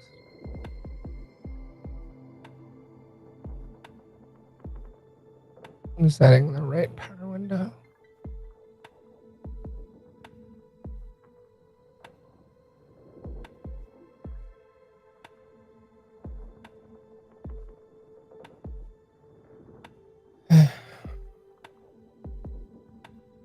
Those nodes aren't refreshing. It's so weird. Might have to quit and reopen DaVinci Resolve again. It's acting wonky. I'm actually surprised DaVinci Resolve hasn't crashed yet. All right. All right, I'm going to retake this still. I don't know why there were all those changes made to that. There we go. All right.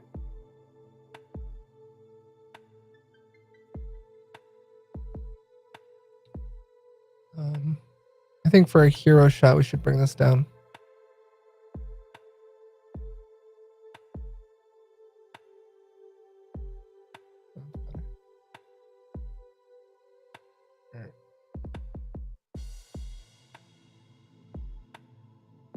Now let's bring in our spotlight.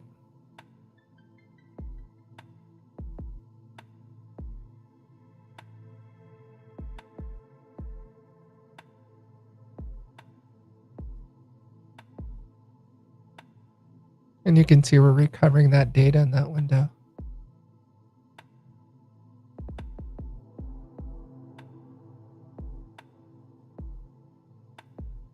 Now he does move, so I mean, we do have the ability to kind of stretch this out.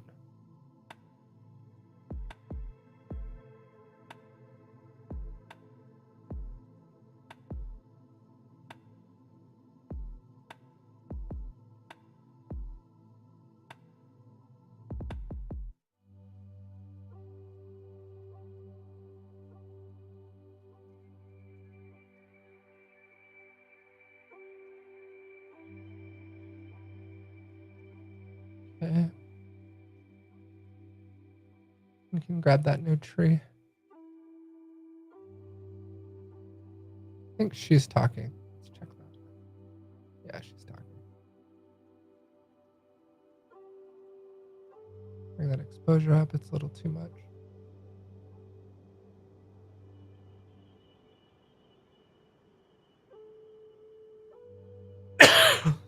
Excuse me. All right.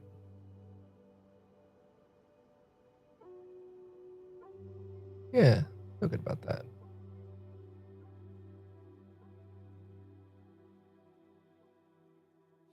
We can bring the overall luminescence up of the whole scene, which will also affect our window.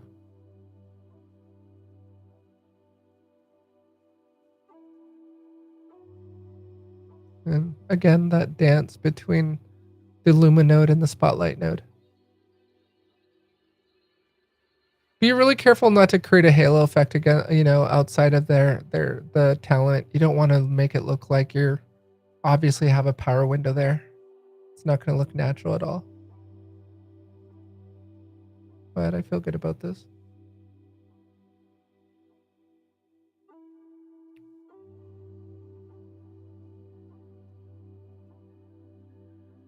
Light grade. Go to our spotlight.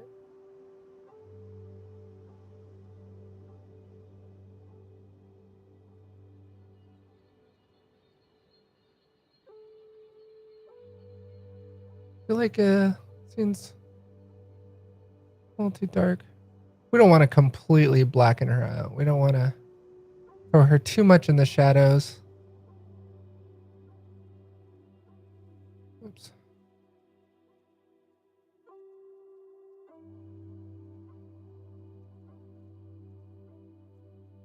Remember, on the spotlight node, we're affecting everything outside of Paul, and on the Luma node, we're affecting everything sort of inside of Paul, if you will, or the whole scene as well. But it will definitely affect Paul because that power window. But it's just kind of like this tango between those two nodes.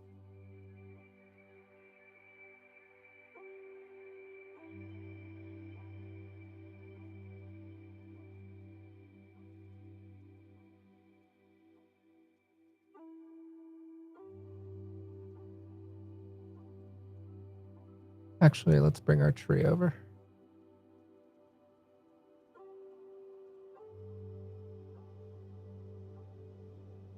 You see what I mean about that halo? You just want to be really careful. No, I think no, is it her talking in this? Yeah, it's her talking. Actually, so since it's her talking, let's keep the focus on her.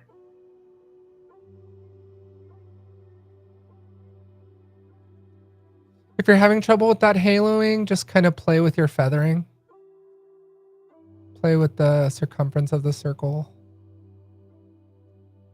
And also, if it's still a little too obvious, you can always go back to your Lumen node and just kind of brighten up the room a little so there isn't sort of so much of this clear halo.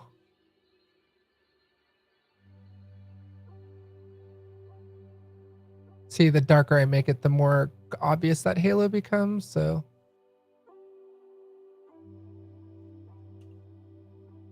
See that? So he's kind of like, darkened out just a little, and we've got more of kind of this shine spotlight on her.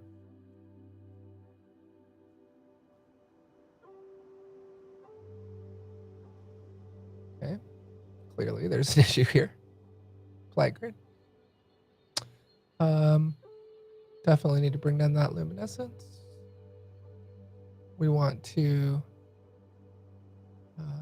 expose for our talent and then bring in our spotlight. I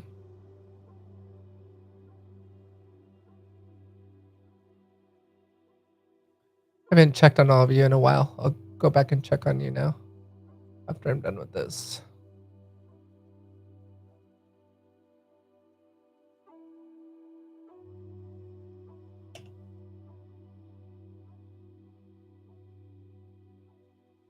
Okay, this realization moment. So just to let all of you know what's happening here. So I don't know if you saw Puppet Master. By the way, this is a good opportunity for me to sort of pitch Night TV. As all of you may know, Mel and I also own a TV network called Night TV Plus, and it's at www.nighttvplus.com. And you can sign up there. It's an app that's available to install on your Apple TV or Roku or Amazon Fire TV or LG and Samsung. But you install it just like any other streaming network app. So it's called Night TV Plus, and you can subscribe. And all of the Night Studios originals are on there, as well as some of we also offer cyber genre entertainment. We have some alien UFO stuff on there, documentaries, Bitcoin. So it's very niche kind of content. So definitely you can help support us there by subscribing there as well. But all of everything, when we re-release all of these with their new color grades, with the new editing, we're basically going to pull down old versions that are there now, and we're going to re-release this as a 3-part mini series. So it'll be available. It's available on there if all of you want to check it out. But okay. Let's see. Okay, so let me check on all of you. Frederick, hey. Frederick is giving us the thumbs up on that one. He's seen that bug happen too. Good to have you, Frederick. Welcome to the community. Jay looks clean. Thank you.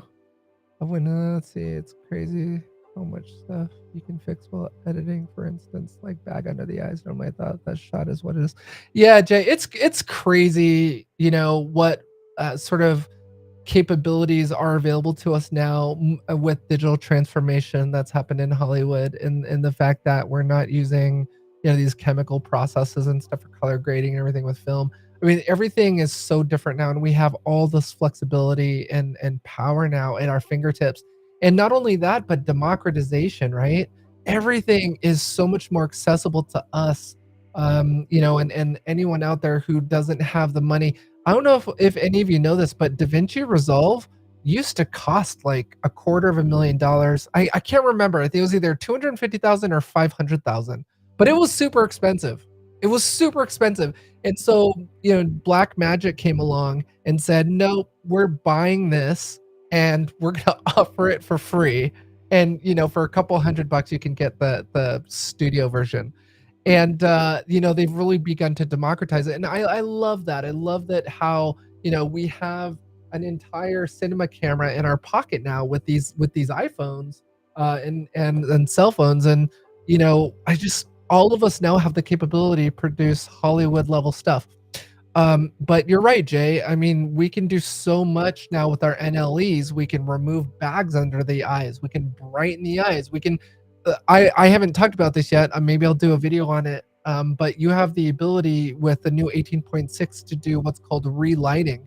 So you have this relight feature where you use a depth map to determine what you want to relight, and it's literally like going in there in a 3D space and adding a light that wasn't there before. It's insane. It's insane what you can do now. But yeah, no, Admesad, uh, Abdesamad. Abdesamad. Sorry, I'm really trying hard with these names. Welcome to the community. Thank you so much, everybody. Joni. Oh, Kentucky. Hello, Kentucky. Nash from Australia. Beautiful country. Okay, the furthest I got was New Zealand. I made it to Auckland, and I was gonna go to Australia, but ended up changing my trip. Cool. 30 years. Wow. Wow. Yeah, Germany's a beautiful country. Awesome. Oh, thanks you. Cool. Yay. Okay. Yeah. So hopefully a lot of you have learned a lot of new things in this live stream today. But yeah, so I don't know. I mean, let me know. Is this valuable to you? Just sitting here in my color suite with me, color grading this TV show. I mean, it's so different when you're sitting here color grading a TV show with all these clips and versus downloading a stock video and teaching you. It's different when you're dealing with this many clips. It's different when you're dealing with this long of a show or even a feature. You're dealing with nuances that you don't deal with in some of the other things where people are teaching you with stock video footage. So not there's anything wrong with it. I don't want to sound like I'm hating on them. There's amazing talented colorists out there teaching some great things. It's just when you're trying to adapt that to, for example, a TV show or something that's 30 minutes, 45 minutes, or 60 minutes, or 90 minutes long. Organization, we talked about this before, workflow, everything changes, and you have to be a lot more methodical. And it's just different, when you're dealing with the nuances of color grading something much longer.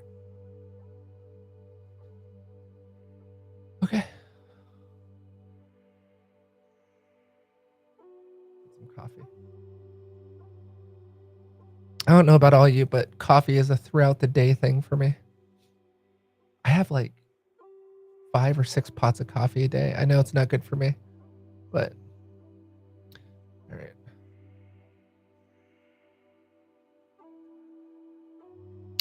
Now, we could use depth map, to try and deal with this. But I'm gonna try and stick to my power windows as much as I can.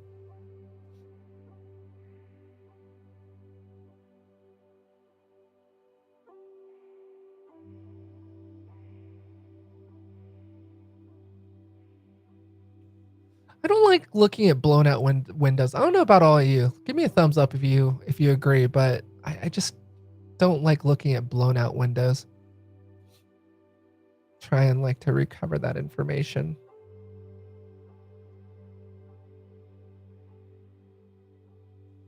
Now, for those of you who just got a mini panel, you can actually modify your windows here.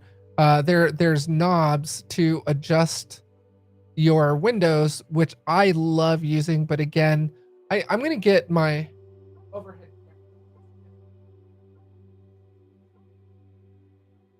on right now. Can you see that, everybody?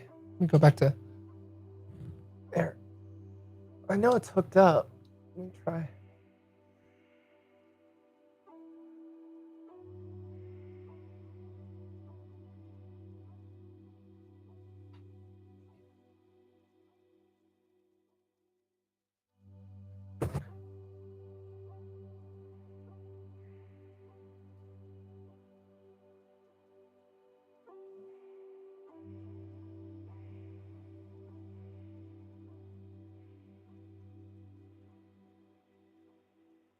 Yeah.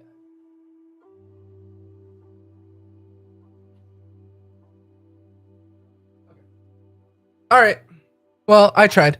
I need to hook up the second computer for my scopes, and I'll hook up the second overhead camera as well for all of you. But I try not to use my mini panel so all of you can see what I'm doing. But yeah, you can, for those of you who just got the mini panel, you can adjust a more surgical approach to adjusting your windows is with the mini panel. There is a way to do that, which is super cool. Super cool. And of course, you can use your mouse.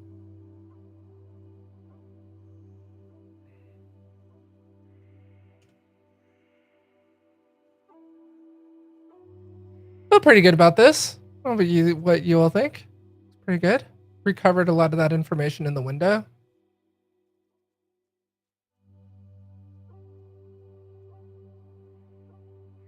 Same here. We're good here.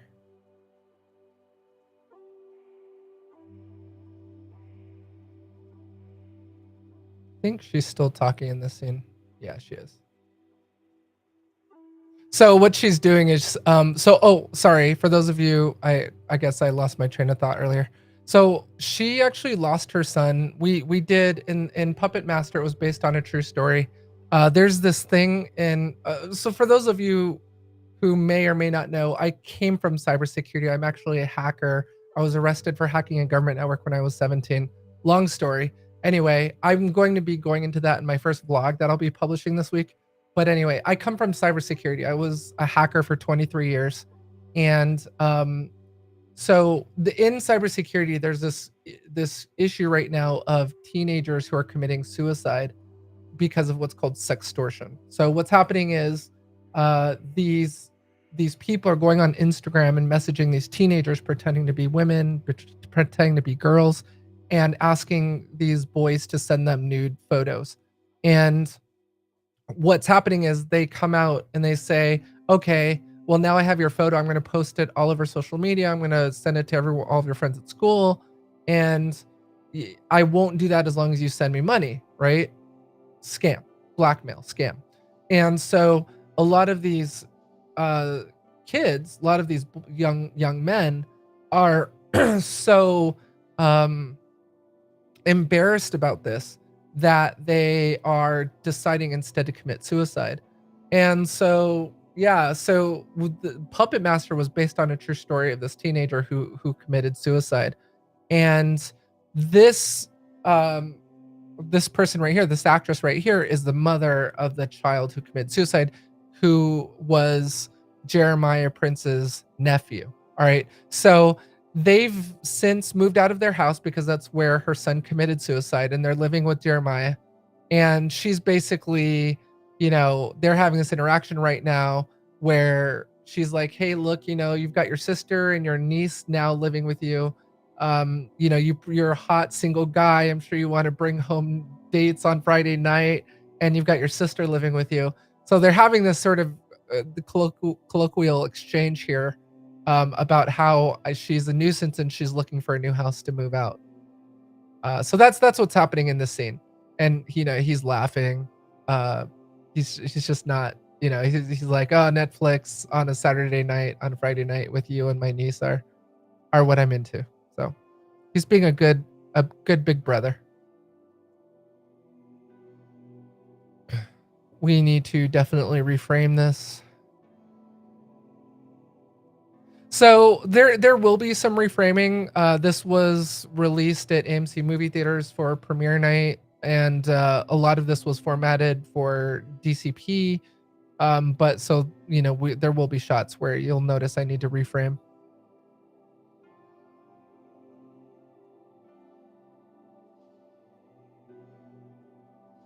And as I said before, we want to expose for our talent.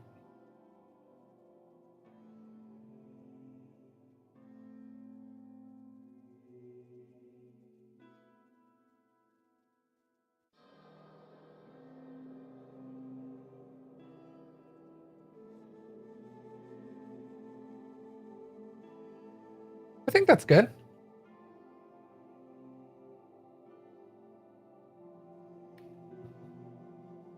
So when you have a situation, this is another good editing technique that I have for all of you outside of color grading. I'll also provide editing advice and support here. If you have a situation where you have two actors who are of different heights and you don't know, especially with rule of thirds, where to put who, like, do I frame for him or do I frame for her? Usually I frame for the person talking. So, whoever you want the audience to focus on, I'll usually put her on the third line. So I don't know if are a lot of you familiar with the rule of thirds? Let me show you just in case. Camera rule of thirds. So basically the rule of thirds is that, you've got 1/3, thirds, 1/3, a third, a third, a third, and you've got a third, a third, a third. And so the rule is that you always want to put the actor's eyes um at the horizon line, right? That's your horizon line. And you usually want to, if you can't center them because of the way it was shot, you want to try and put them at the intersection of this third or at this third. So you see kind of same thing here. You see that they're kind of at that intersection. It's the rule of thirds, right? Rule of thirds.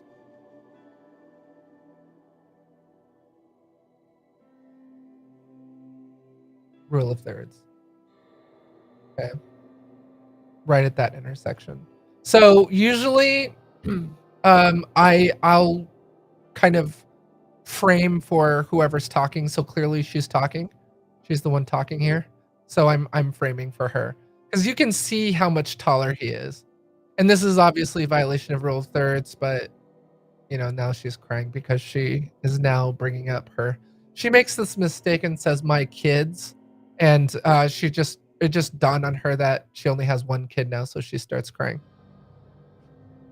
Excuse me. Okay. All right. So we want to grab the grade.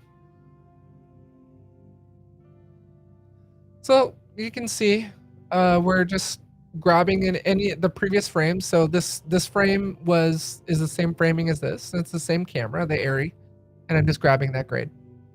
I'm right clicking on it and I'm saying apply grade. Okay, now I think she's still talking. Yep. So she's still talking. So I've got the emphasis on her. I've got the power window on her.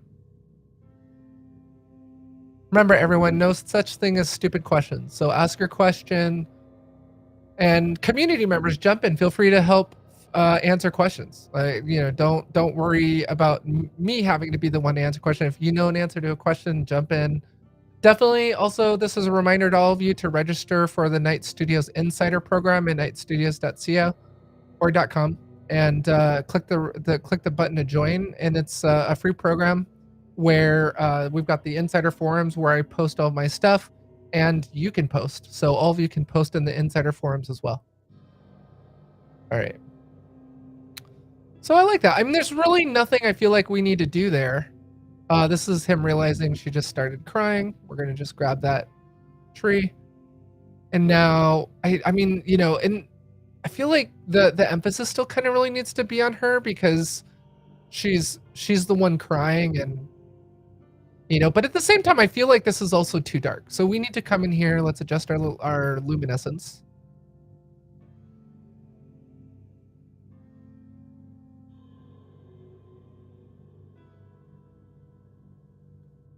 And we're going to do that tango. We're going to do that dance with the spotlight node.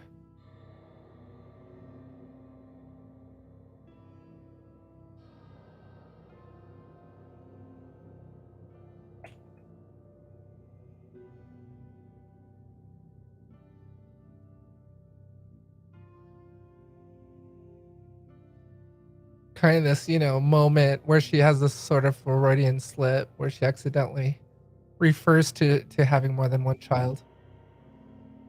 Okay. Yeah, it was a really devastating story. It was actually, we were trying to be as respectful as possible to the family and doing this and making it as accurate as possible. And it was a really heartbreaking story, the whole thing. Really, really sad. Um, I would definitely not want to be a kid these days. I have respect for all kids these days, man. Bullying in my age, I'm 45, or I turned 45 in January. And bullying in my day was like, you got your head flushed in the toilet. Now these days these kids have to deal with cyberbullying and all that crazy stuff, sextortion. Like it is so tough to be a kid these days. I have a mad respect for kids these days. Especially the drugs, like it's crazy. Just crazy. We never had to deal with meth and fentanyl overdoses. We just had a friend of the family whose kids bought shrooms and thought, he was, how old is he? It's like 17? No, 18, just turned 18. And there were other kids who were 16, 15, 14 at this party and, bought shrooms that ended up being laced with fentanyl. And several went to the hospital. It's scary. It's scary to think about what kids have to deal with these days. So I have so much respect for kids these days and what they have to deal with. Um, it's scary. All right. Okay. So this is spotlight. We're doing our dance between those.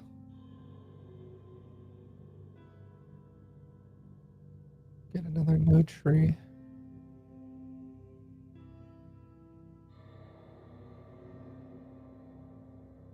Kind of feel like putting the spotlight on both of them on this.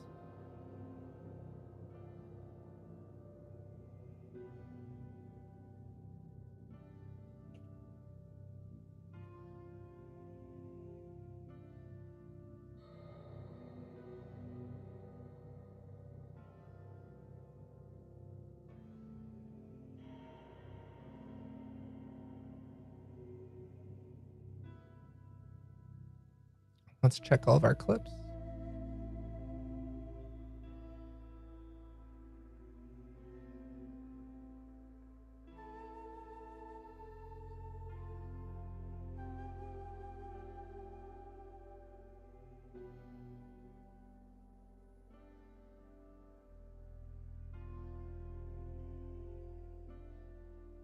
Is that too many? Oh, no, I grabbed it.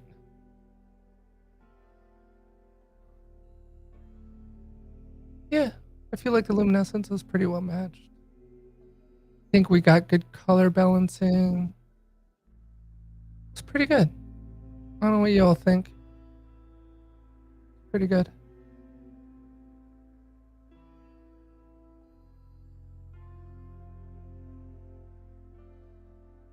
What if it's in? Oh. Okay. It's fixed by the output blinking. Sorry if I'm hurting your ears by coughing into the mic. I'll try and turn my head.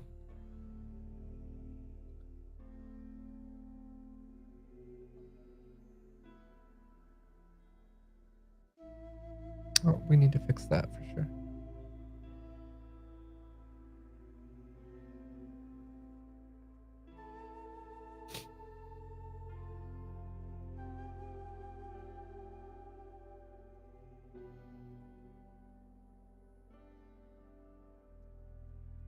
And we've got this stupid bug happening again. Damn, I don't know what the deal is with that. So annoying. I want to fix my power window here.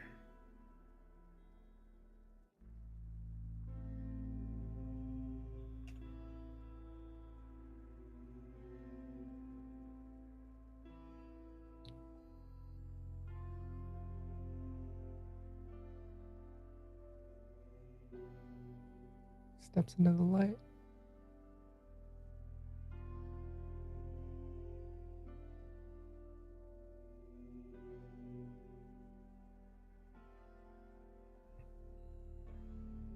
Let me know if you think I went too dark on it. I think it's pretty good. I don't think we're overdoing it.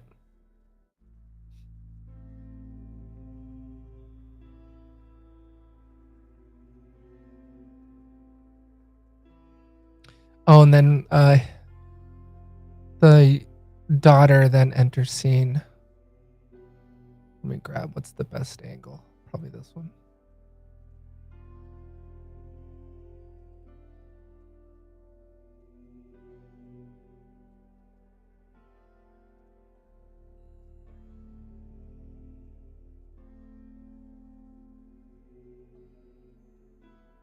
Let's fix that framing. By the way, everyone, I am committing a cardinal sin right now. You should always edit before you grade, but I'm doing this for the live stream. But always edit before you grade. Don't grade and then edit. Significantly bad idea. But you can see I'm again having to reframe all of this stuff. Ooh, need to fix that. Did I jump? I must have skipped over a clip.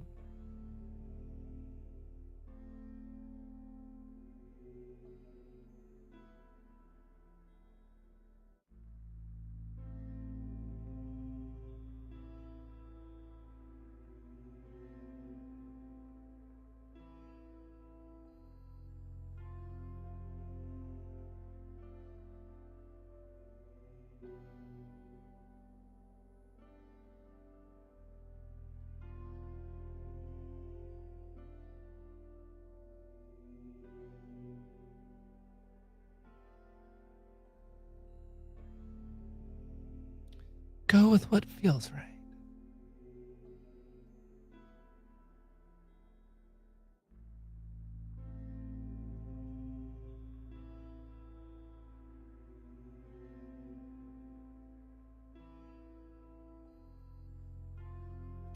And again, I mean, if you get frustrated by your power window and you feel like you just can't seem to get rid of that halo, just adjust your luminescence. And if that doesn't work, I mean, maybe the scene isn't right for your spotlight window. Maybe you need to just get rid of your spotlight window. Or if you're trying to focus on too much or spotlight too much talent, too many actors, then maybe you just don't need a spotlight window in that scene. Remember, you don't have to do anything in color grading. Just know how to do something if you need to. All right, so let's grab, this is a totally new scene. This is when the daughter enters.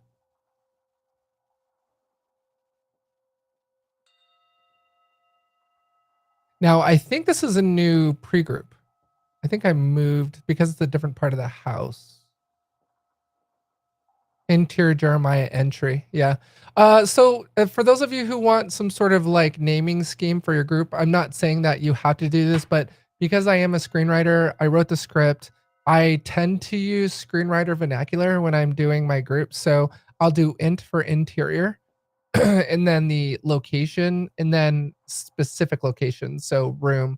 So interior, Jeremiah's house, and then room, which is the entryway. So yeah, this is a completely different group. So we want to look at our pre-group again. And again, if you want to find that hero shot, you can do that.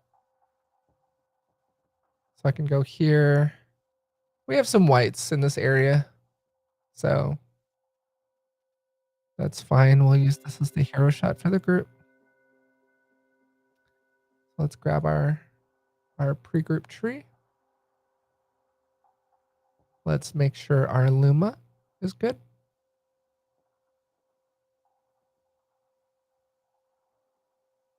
Remember, you're exposing for the talent. So the sister is having a challenge at school because of the death of her brother. She feels guilty. So she's acting out at school. So she's getting into fights and stuff at school. And he's having to talk to her about it. So now we can go to balance. I don't know if you all noticed that, but I'm making changes to the exposure wheel on Luma and it's not showing up. I think I need to quit and reopen DaVinci. You'll notice that like just DaVinci isn't 100% stable. No software is. So, you know, if wonky things start happening in DaVinci Resolve, you just quit and exit. Right now it's not a major thing. I'm not going to quit because we're live streaming right now. So but you know, just so you know, if weird stuff like that starts happening, you just probably need to quit and reopen DaVinci. All right, so let's grab an auto white balance. Work smart, not hard. Okay, so it looks like we're already pretty well balanced here. And it's morning, so got a pretty nice golden sort of look on them. We can keep with that if we want, or we can go a little bit more cool. I kind of like this a little better.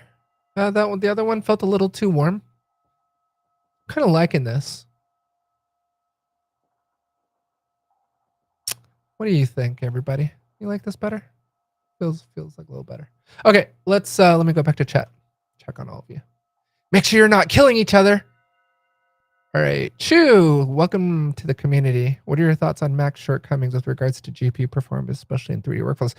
Yeah, so Chu, we were talking about that. I don't know if you were here earlier. We were talking about Windows versus Mac and how poorly Mac performs with 3D renderings. Here's the thing. I'm not a 3D artist. I don't do anything in Blender. I don't really do anything with 3D rendering. So to me, it's not that big of a deal. 99.9% of my world is in DaVinci Resolve, and nothing right now can beat the Apple Silicon when it comes to DaVinci Resolve and render times in DaVinci. So they just again, I think it has something to do with that. There was a discussion forum about people talking about it and why Macs just perform so poorly with 3D rendering, and I guess it has something to do with Apple dropping support for OpenGL. But yeah, to me it was the deciding factor where I know that I care about my render times in DaVinci. That's what I care about. And especially when I don't know if any of you saw that video where I was talking about how I had like a few hours to get a render done and rush it to AMC movie theaters because we were hours away from a red carpet premiere at AMC theaters. And that render time in DaVinci with my Mac Studio was what made that night and didn't break that night. Like the night would have been a disaster if I didn't have the render times that I have with my Mac Studio.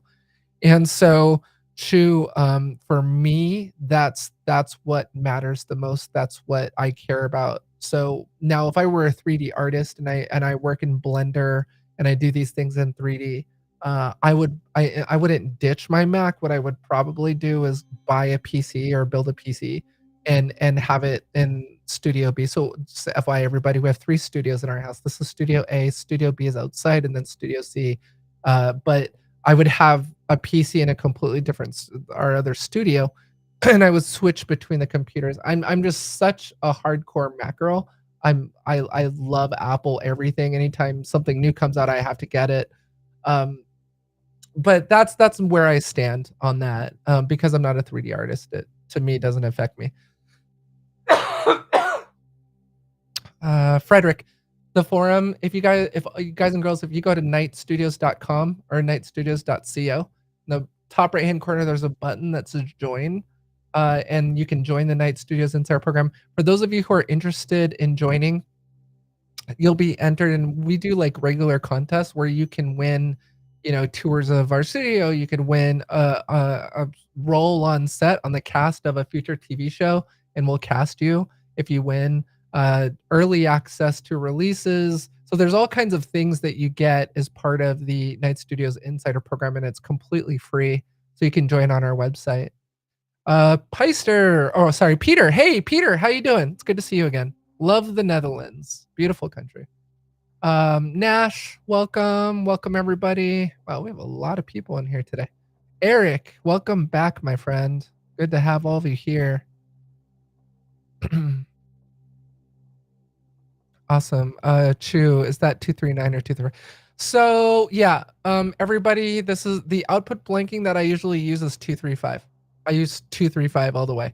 I feel like 239 is a little I don't know. It's a little for me a little too much. I lose a little too much, so I usually do 235. I'm a 235 girl. I really should do a video. We talked about this before. I should do a video on letterboxing and what it is and where it comes from and the history of it. But okay. So we did the pre. Where were we at? Oh, okay. So I think we did the Luma.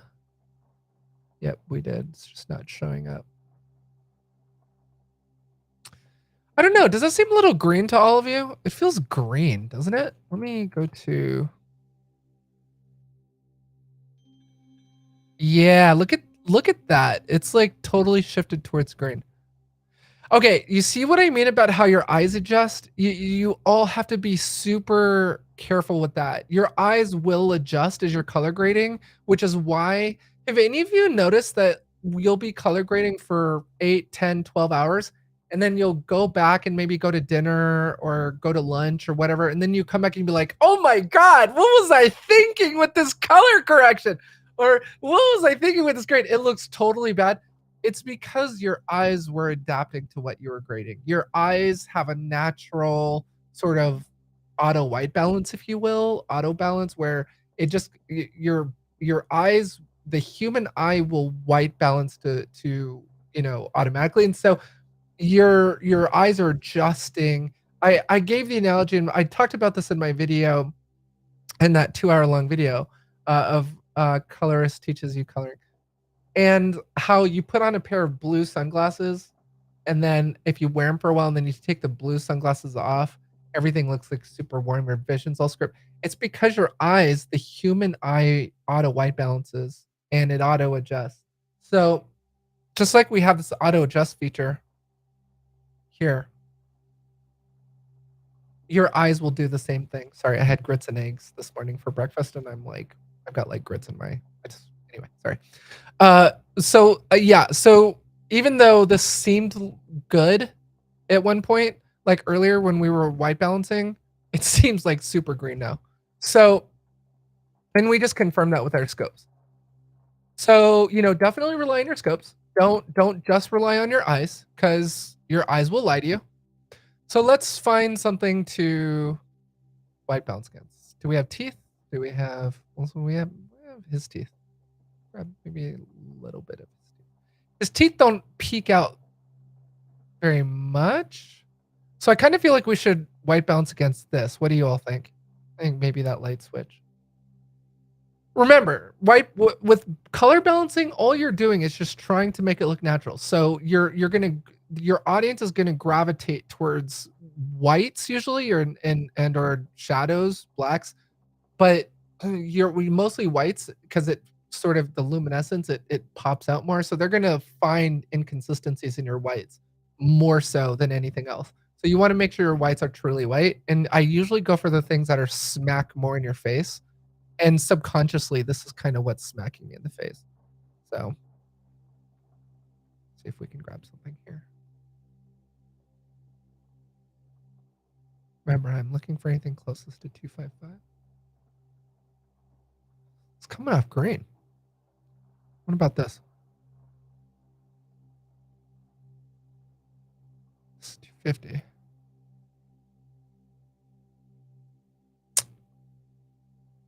Oh no, everybody, I'm not liking it.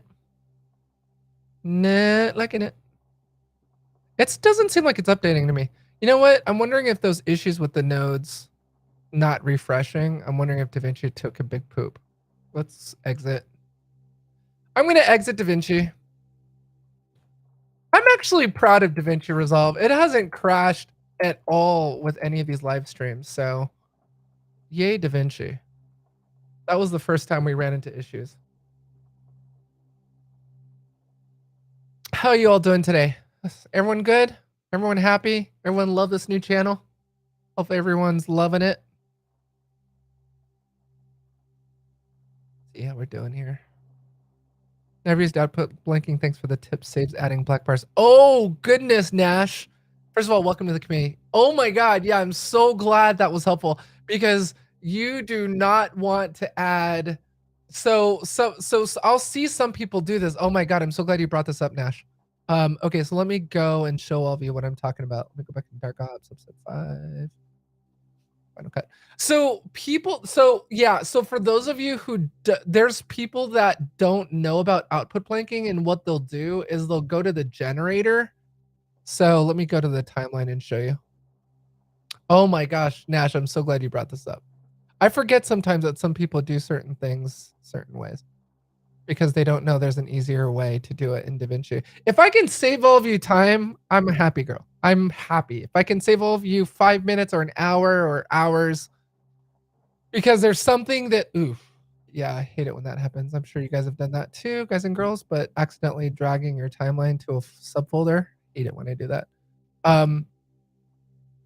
Is it just me, or should DaVinci automatically open your timeline for you when you would? I don't know why it doesn't do that. Okay, so people that don't know about timeline output blanking, and then setting that output blanking size, so you can set like different sizes. Output blanking, I can go 240.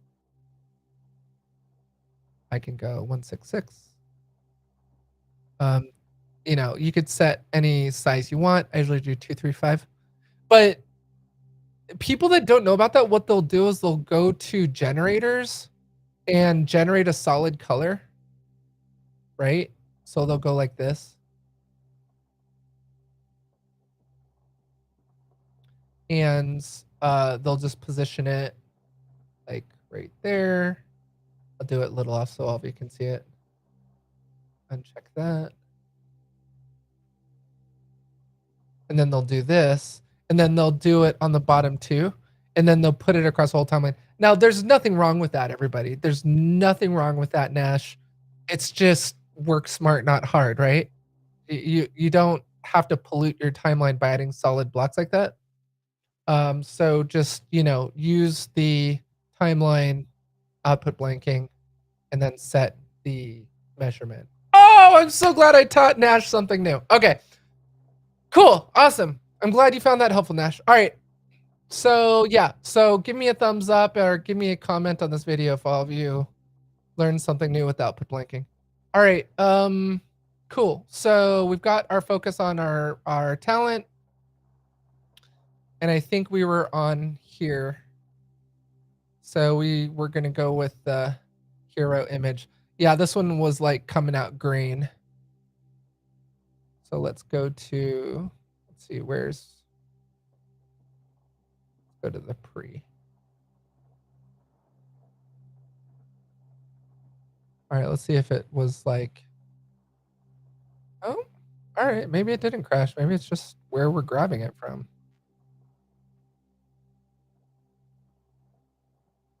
Okay, that is not changing. You know what? I bet you this is overlapping it. Hold on. I think I know what's going on.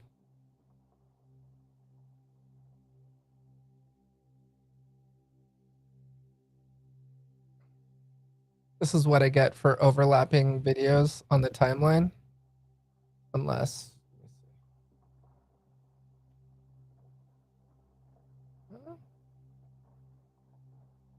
It's not changing. What's going on? My timeline. No, it's definitely. All right, screw it. We're going to do it manually. I don't know what the hell's going on. All right. All right. So what we're going to do is I'm going to grab my scopes. I guess this is a good lesson to teach all of you, like what to do when this happens. All right. So clearly this is, you know, leaning more towards green. We can see that it's like super green. So let's fix it with our printer lights or the offset wheel for those of you who are not using. I'm using my wheel because, you know. Okay, what's going on? It's not updating. What is happening? Hold on, reset node grade. Okay, there we go. What the hell is going on? All right.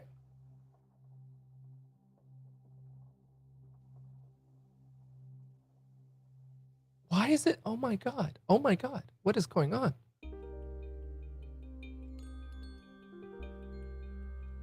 There we go. Jesus. Are all of you seeing this? Am I going crazy? Like, just tell me I'm not going crazy. There's some wonky stuff going on. All right. So we're fixing this with our offset wheel. We're balancing it manually because I don't know what the hell's going on with this node, but auto balance doesn't seem to be changing it.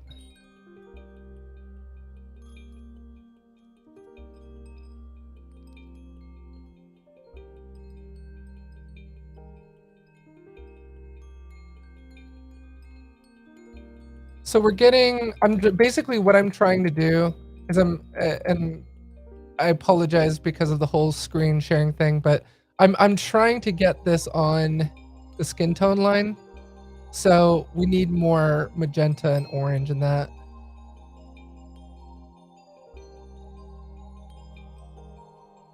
A little better.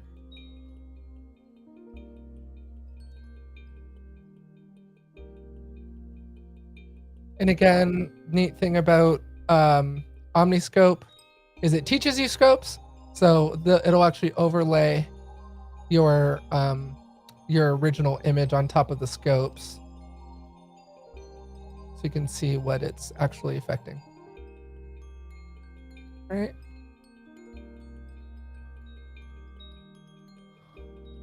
Man, I'm like wondering what was going on with that node before. Did all of you see that? Let me try resetting it. I want to figure this out. This is bugging me. It's gonna bug me. Okay, so now it's working. What the hell was going on? You guys saw that. I'm not going crazy, right? 239. Okay, it's updating now.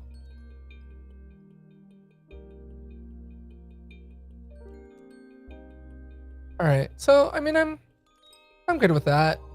We originally were going to color grade against this, and I'm liking that image. It's very well balanced if we look at our scopes. You'll notice this. I love the vector scope. You'll see me usually looking at the vector scope most. This is just the most common, and especially how whatchamacallit, Omniscope will allow you to break up the high, mids, and lows on the vector scope. Oh my God. Best thing in the world. Best thing in the world. All right, so finally we've got that balanced. I don't know what the hell's going on with that node. It was like a busted node. I don't know. It was buggy node. I don't know what was going on. All right, so okay, so we color balanced for the hero image. So let's go back to the first shot. And now that we're color balanced, we can fix the rest of it. So I feel like the loom is pretty good here.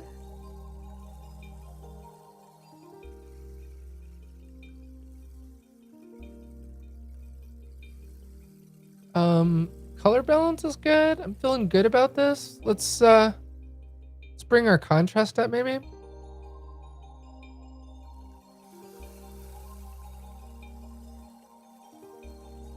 Check our scopes. Make sure nothing. And when you're like, okay, Alyssa, what are you checking for when you check your scopes? I'm making sure that I haven't crushed my blacks and I haven't overshot my whites. I want to make sure I'm not overexposed and I'm not clipping. Feels good. Feels mighty fine. All right. Okay, so now, you know, we can put our spotlight kind of on both of them, right? I get like a whole spotlight thing going on here if we want. And, you know, we may decide spotlight kind of sucks for this scene. Maybe we shouldn't do a spotlight. That's okay too. But let's see how it looks. I'm kind of liking it. Kind of liking it. Feels very cinematic. Feels cinematic. There's so many people who like hate that word now. Don't say the C word. All right. Oh, by the way, for those of you who live in Southern California and are attending the American Film Market, Mel and I will be at the American Film Market on the penthouse level, table 2. at the American Film Market. We will be there all next week. And yes, I will actually be vlogging from the AFM. And I think Mel and I are going to try and do a live stream from our hotel. So yeah, we're going to try and get all the content still done next week, even though we'll be at AFM.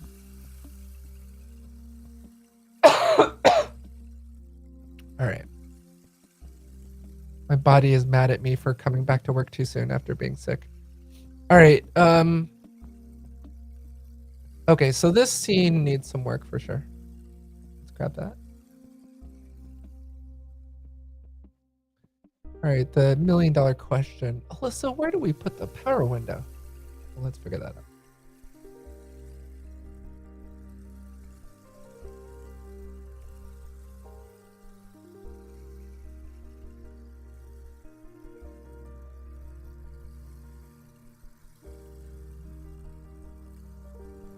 I feel like it's a little too dark to bring this up.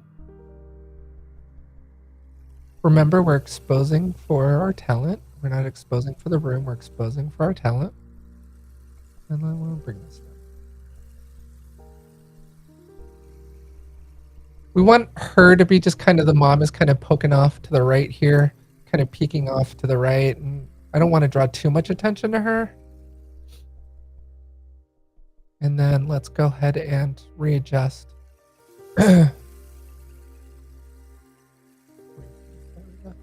Got like some of the purple from the flowers here. That looks nice. Like a bokeh out.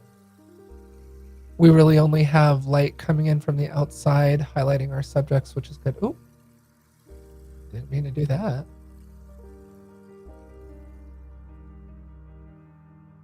You can see this whole thing needs to freaking be reframed. All right. Wow. All right.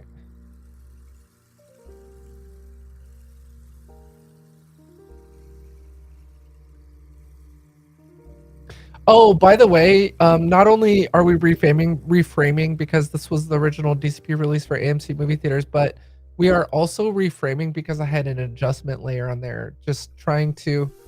It's a long story, but basically I had the timeline settings completely wrong for a movie theater projection. And so I was like 2 hours away from the premiere. So I ran home and I just like quickly had to reframe.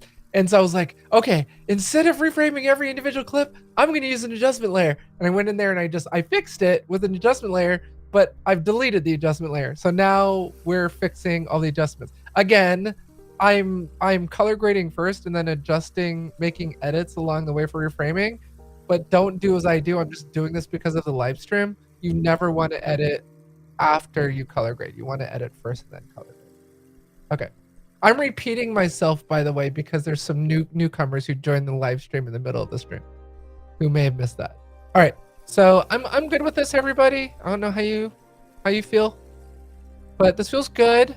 Our scopes look good. Again, if you don't trust your eyes because you haven't taken a break in a while and you think your eyes are kind of adjusting and you know, sort of what's the word? Adjusting for the scene, you know, auto balancing for the scene, and you know, you can always rely on your scopes. This is where the science comes in. This is where you can be surgical and rely on your scopes if you don't trust your own eyes. Okay, so clearly this needs help.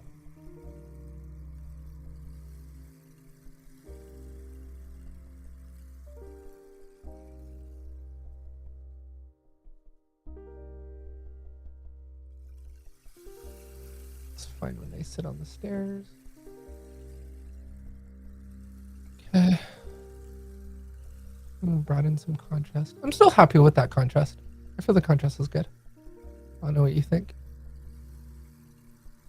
Maybe we could probably bring up some Luma. Maybe you can stand to have a little bit more Luma added. You see all that? I don't know if all of you noticed that earlier, but for some reason the node wasn't updating whenever I added exposure or added luminescence. I bug. Needed to quit DaVinci and reopen it. Yeah, I like that. I feel like that's good. Now let's add our spotlight. Our window in there. Now, the emphasis here definitely, I feel like, should be on Jeremiah. You know, he's having this heart-to-heart moment with with the sister.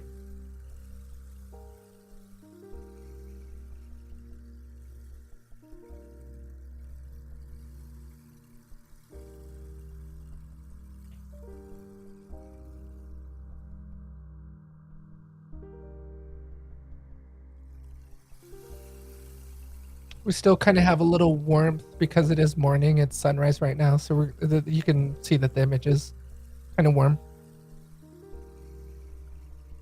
You see this where, you know, we have a very subtle kind of spotlight on Jeremiah, not on the sister and, you know, the niece, and not on the mom. The mom is there. She's kind of peeking in, you know, seeing this heart-to-heart moment happening, and we have Jeremiah just kind of off here doing his thing.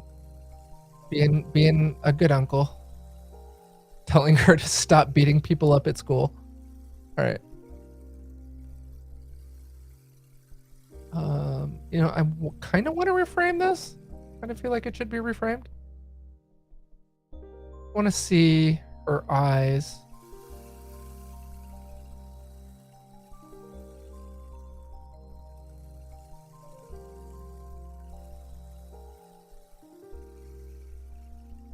Trying to get Mr. Prince here in the middle. See, the problem here is that if I align him in the middle, right, we cut off the mom's eyes. I'm not so thrilled about that. So I kind of want to break the rules here, and it's going to be a little off center.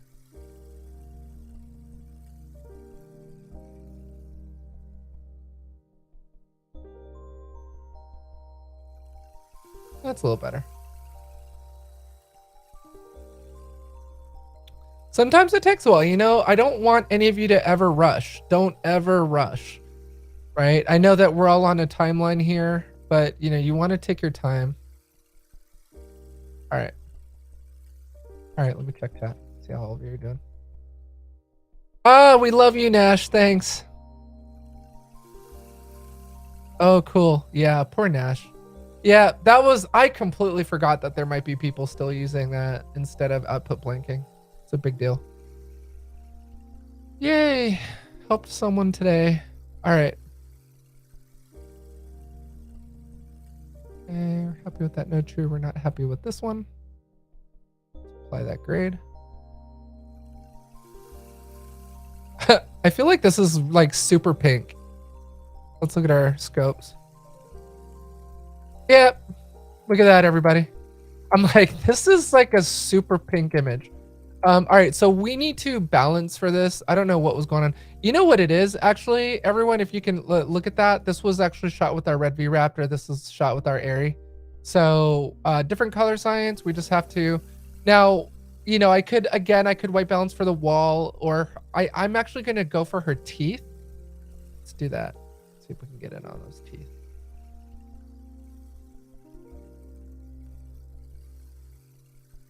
And the character's name is Aria. I'm gonna white balance for Aria's teeth.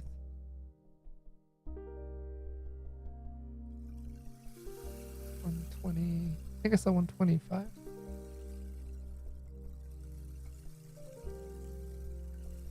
$126. That looks a little better. Nope. Too green. Very green. Okay. So let's not do that. All right, let's try white balancing for the wall. Or at least that particular part of the wall. Let's see, one. I mean, it's definitely not as green. Better. It's better. You know, sometimes you just got to play around with it. So our skin tones are lying along the skin tone line. Our highs are pretty well balanced. Our lows are pretty well balanced. It all looks pretty balanced. All right, so let's bring in some contrast.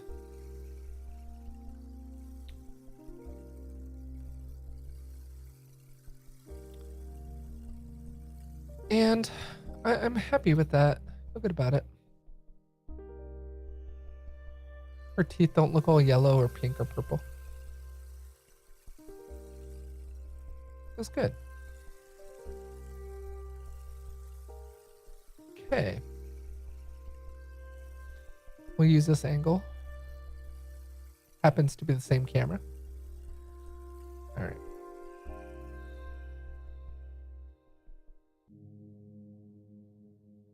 Let's watch that halo. Man, everyone, you're doing a great job. Good job, everybody. All right. Now you can go home to your friends and family and say, I color graded a TV show today. Okay. So let's fix this crazy wackiness. All right.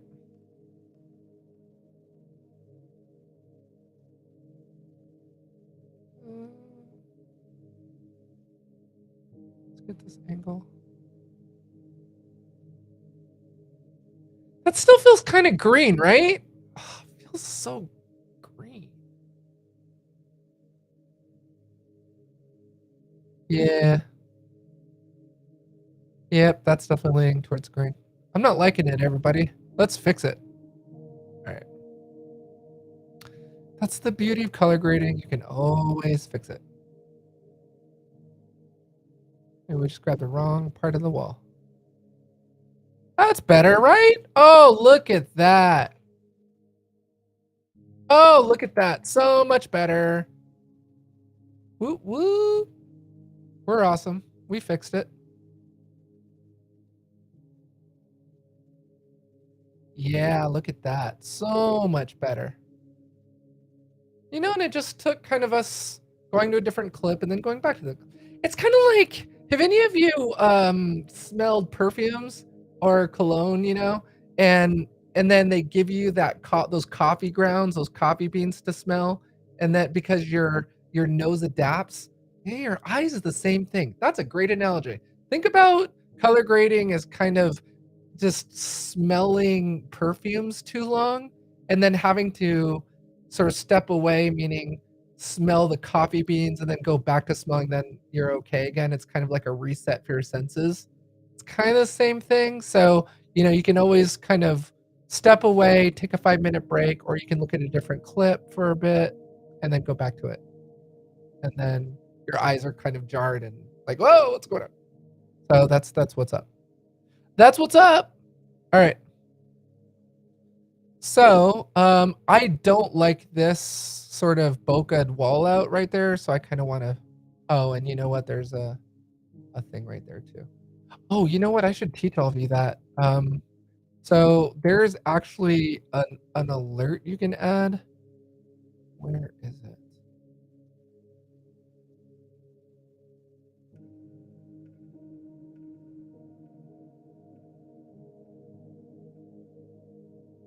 There's an alert you can add to Omniscope. Where the heck did they add that? Add new.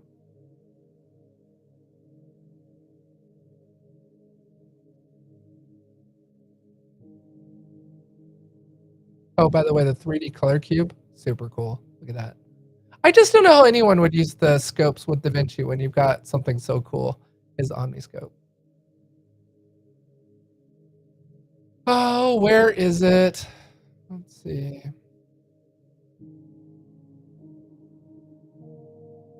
So it's called alarm. Anyway, there's an alarm that you can enable where it'll tell you whether or not. Oh shoot! You know what, everybody? I noticed when I quit, I didn't pull up my saved layout. Oh, come back. Oh, goodness gracious. All right. I forgot to add my false color. False color. I love false color. I don't know why it wasn't on.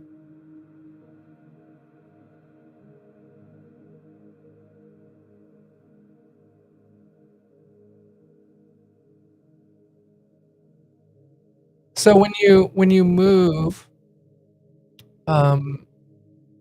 between my XDR display and my iPad, your thing gets all wonky and resets, and so I didn't realize false color wasn't on. Anyway, so I was gonna show all of you that there's a way to add an alarm overlay, and it alarms and tells you when you've got something not cropped right. Like if you've got black, let me see. I'm trying to remember where that is.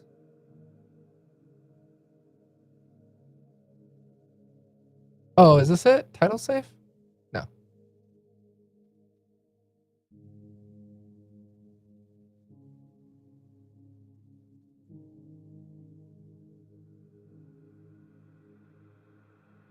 Gamut check. Oh, blanking alarm. There it is. Blanking alarm. Okay, so, but why? Let's see. I don't know why it's grayed out. What is up with that? There's no gamut check overlay. No. Why is that blanked out? I wonder why it won't let me do it. Anyway, blanking alarm. Maybe it depends on. Well, it's definitely the source signal. It won't let me select blanking alarm. I'll have to reach out and ask them why. But anyway, so blanking alarm will warn you when this is happening, when it's not properly cropped.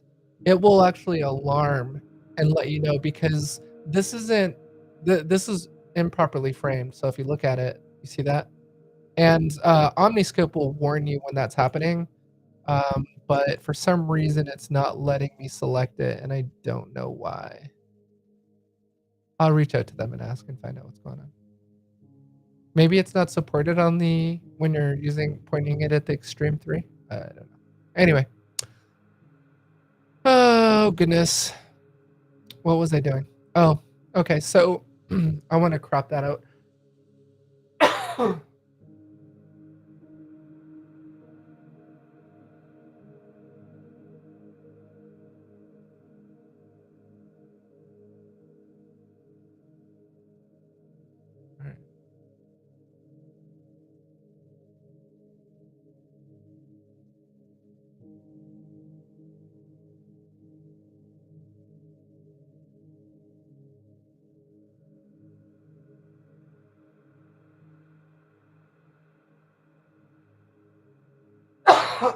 Sorry, hopefully it's not too loud for all of you when I cough.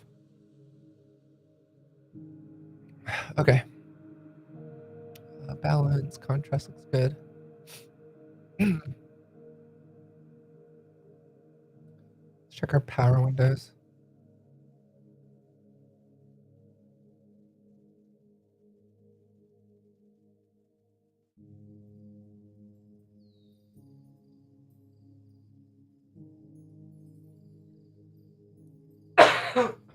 Sorry. Jeez Louise. Maybe it's my body telling me I need to turn off this live stream. Oh my God, everyone. Have we been going 3 hours? This is like 3 hours.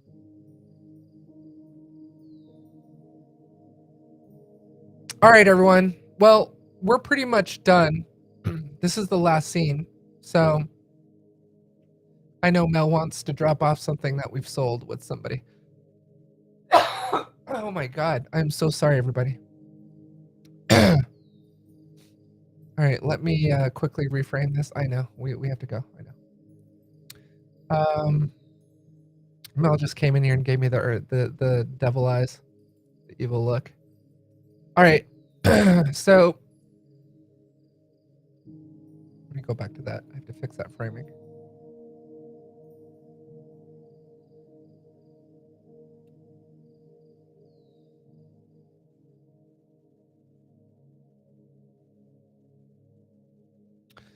Okay, everybody. That does it for this scene, and that does it for this live stream. We will start now with the Hoover Building when we get back. Oh my God. I'll fix all this framing too. Well, I promise I won't color grade without all of you. But we will start with the Hoover Building on tomorrow's live stream. All right. So let me close this out. Stop my screen sharing. Awesome. Cool, everybody. All right. Well, thank you so much for joining us today. I'm sorry I'm about 50% back to being healthy again. So sorry for all the coughing. Anyway, thank you so much for sticking through. If any of you stayed all 3 hours, thank you so much. And I will see you in tomorrow's live stream. Until I see you then, take care of yourself.